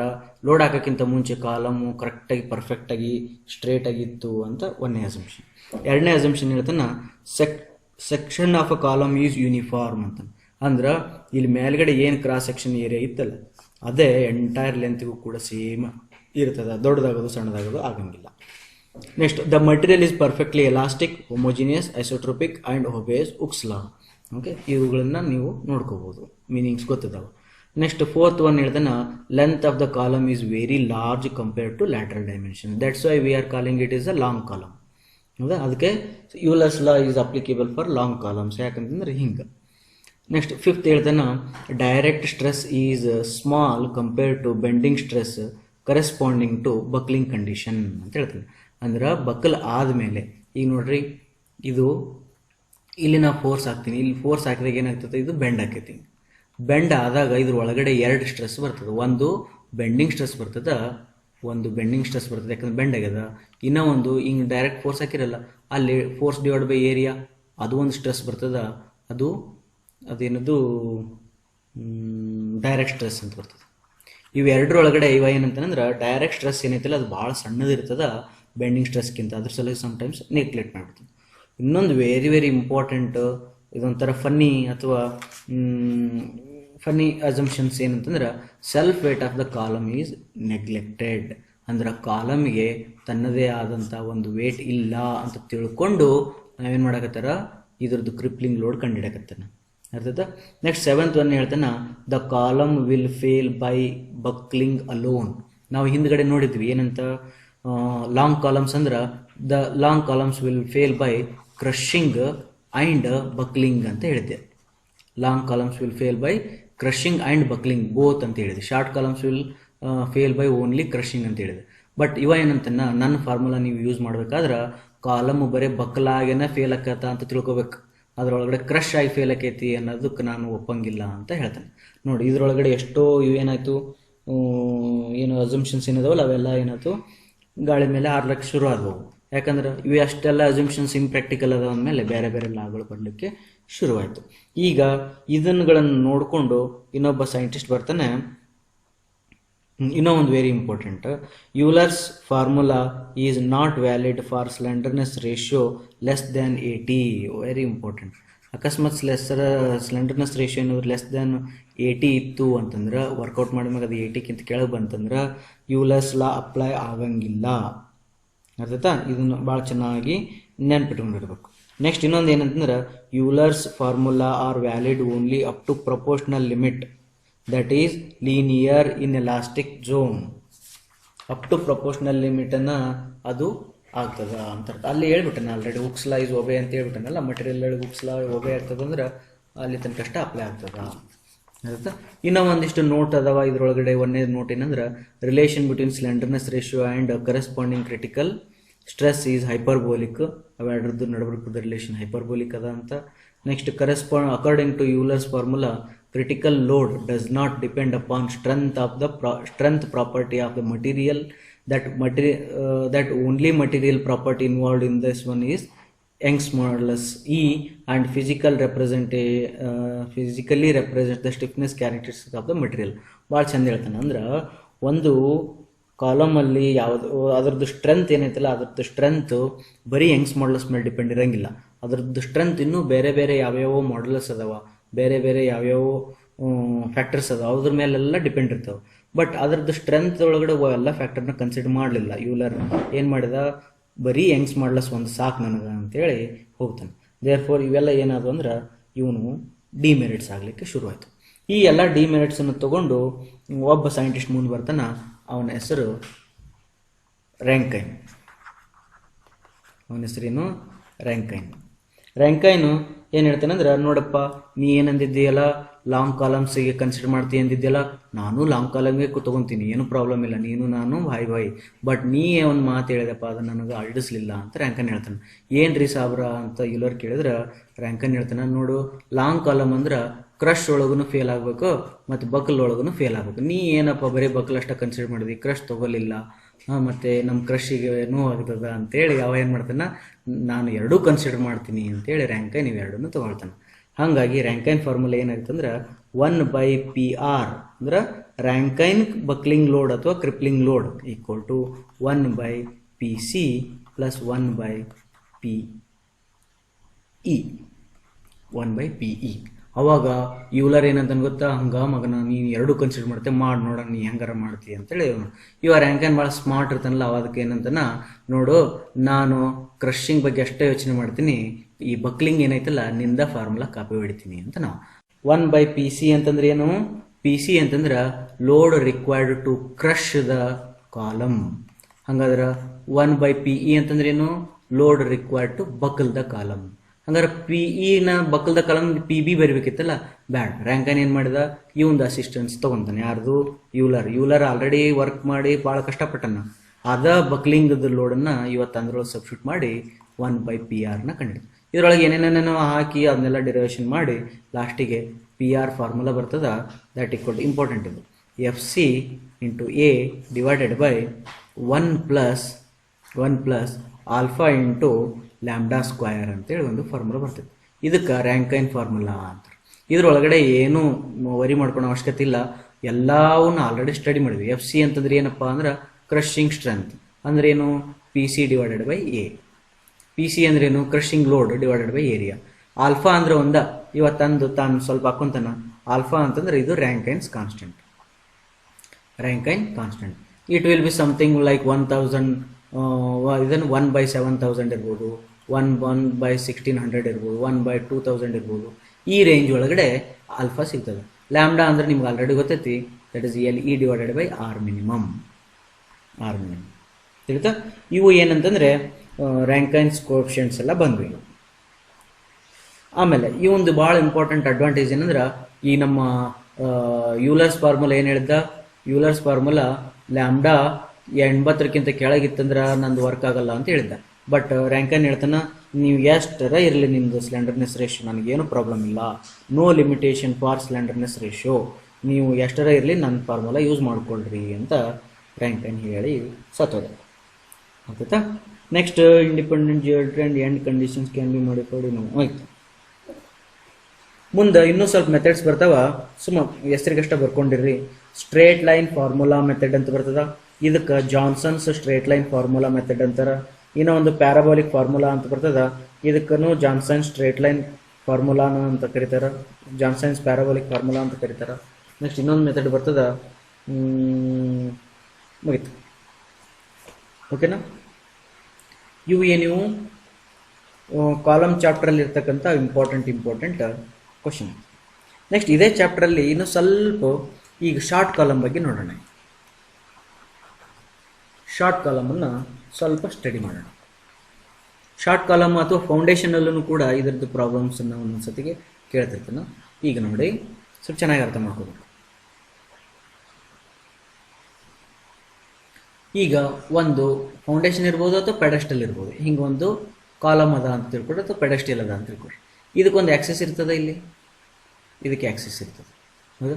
ಈ ಆಕ್ಸಿಸಲ್ಲಿ ಒಂದು ಲೋಡ್ ಹಾಕಿದ್ದೆ ಅಂತ ತಿಳ್ಕೊಡ್ರಿ. ಇಲ್ಲಿ ಲೋಡ್ ಹಾಕಿದ್ದೆ ಅಂದರೆ ಈಗ ಶಾರ್ಟ್ ಕಾಲಮ್ ಅಂದಮೇಲೆ ಇದು ಫೇಲ್ಸ್ ಬೈ ಓನ್ಲಿ ಕ್ರಶಿಂಗ್ ಅಂತ ಗೊತ್ತದ.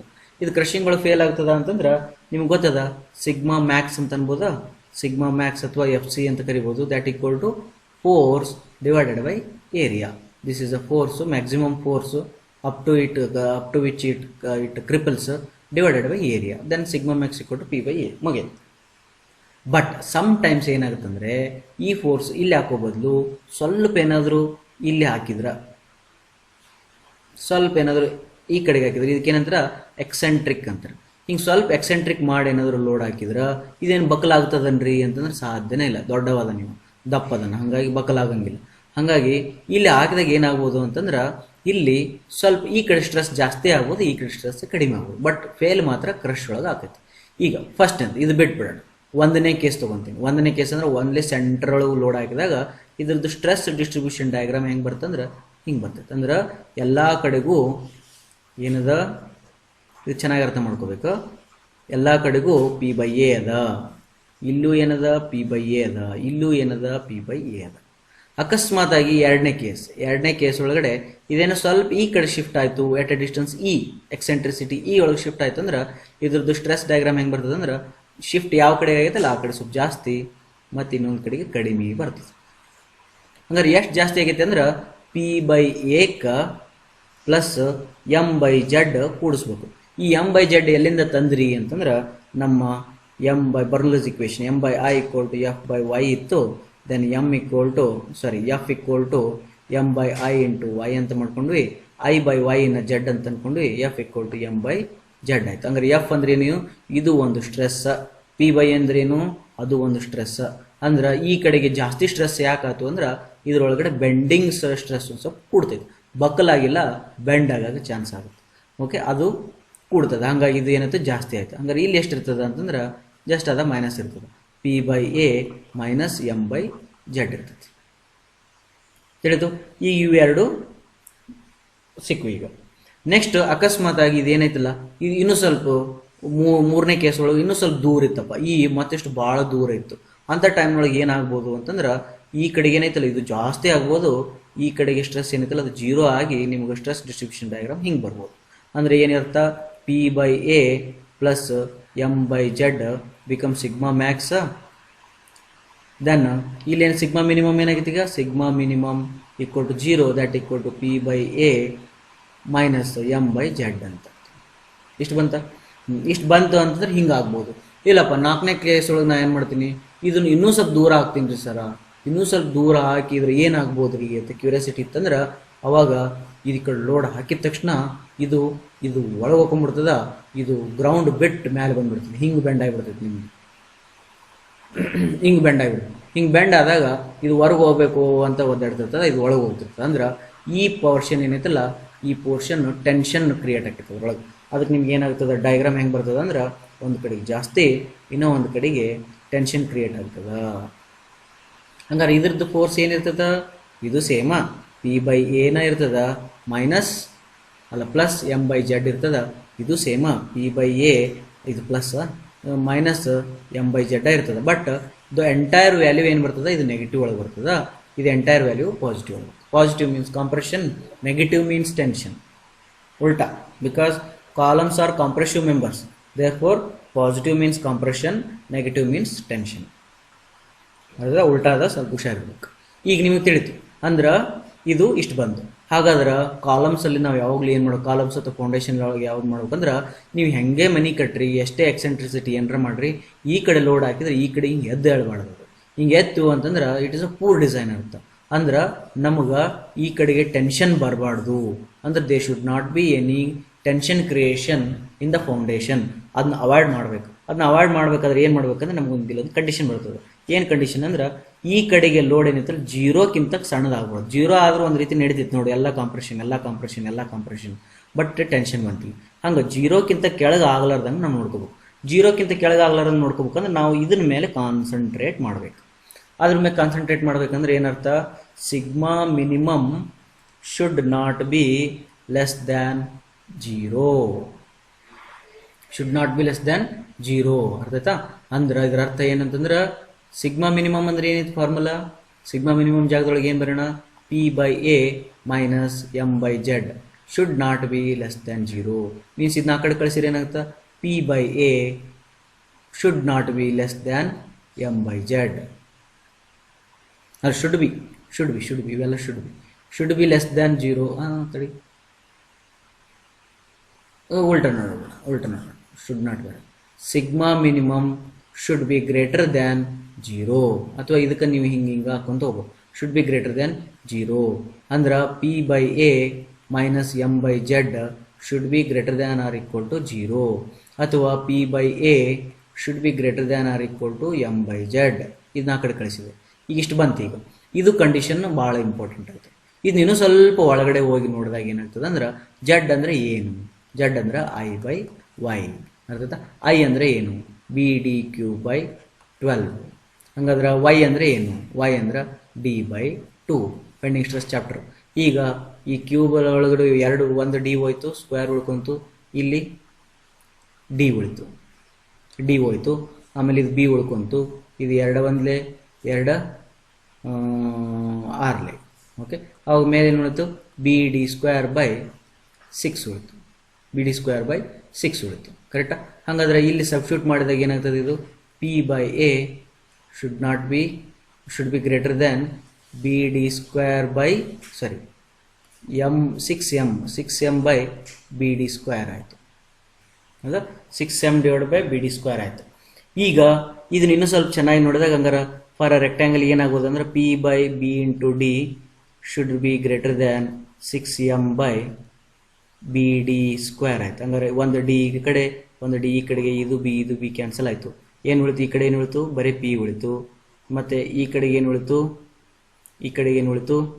6M/D ಉಳಿತು. P should be greater than 6M/D ಉಳಿತು. ಬರೋಣ ಇಲ್ಲಿ, P should be greater than or equal to 6M/D ಉಳಿತು. ಹೌದಾ?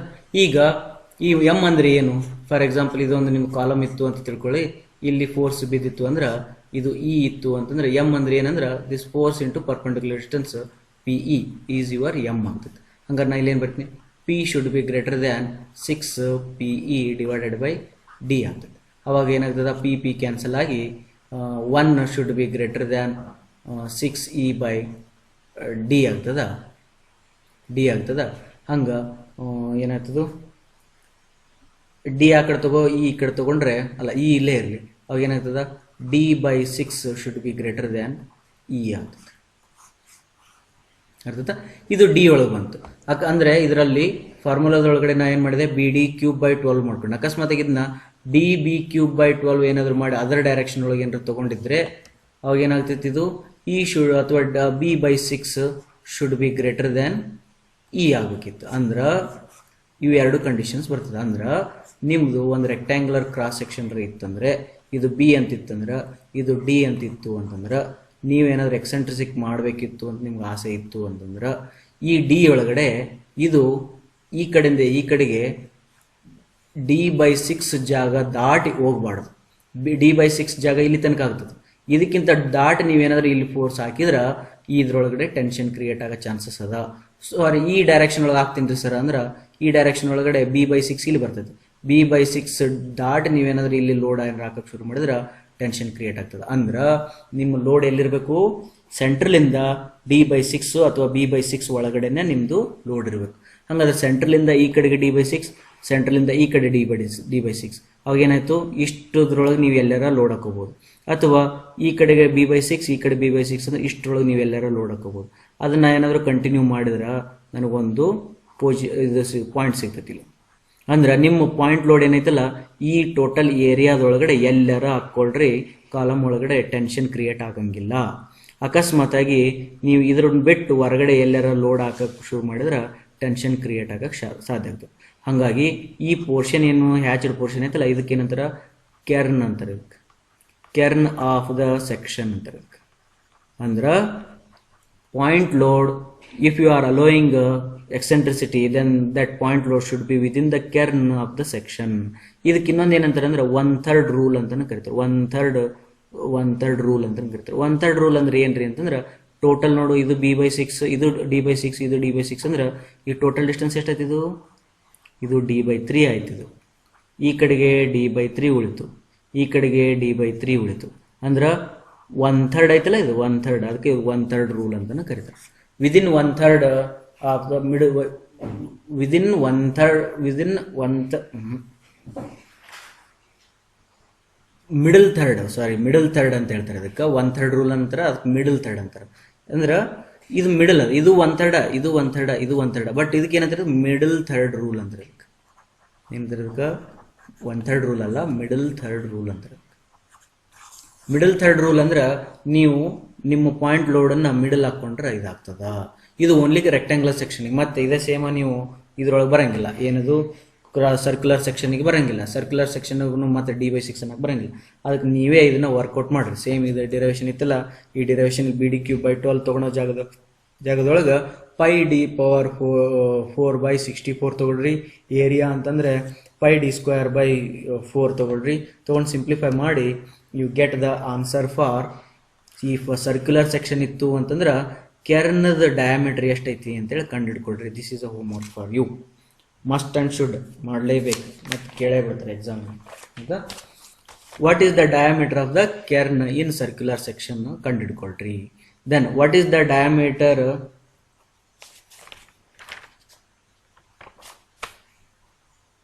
ನಾಗಲೇ ಹೇಳಿದೆ ಇ ಶುಡ್ ಬಿ ಅಥವಾ ಡಿ ಬೈ 6 ಅಥವಾ B by 6 should be greater than or equal to E ಅಂತ ಹೇಳಿದೆ. ಇದನ್ನ ಕಂಟ್ರವರ್ಸಿ ಒಳಗೂ ನೆನ್ಪಿಟ್ಕೋಬೇಕು. ಏನಂತಂದ್ರೆ ಉಲ್ಟಾ, E should not be greater than D by 6 or E should not be greater than B by 6. ಹಿಂಗೂ ನೆನ್ಪಿಟ್ಕೋಬೇಕು. ಆಯ್ತಾ? ಇಲ್ಲಿಗೆ ಈ ಚಾಪ್ಟರ್ ಮುಗಿತದ. If you have any doubts, you can send a message or otherwise put in the WhatsApp group. Thank you very much.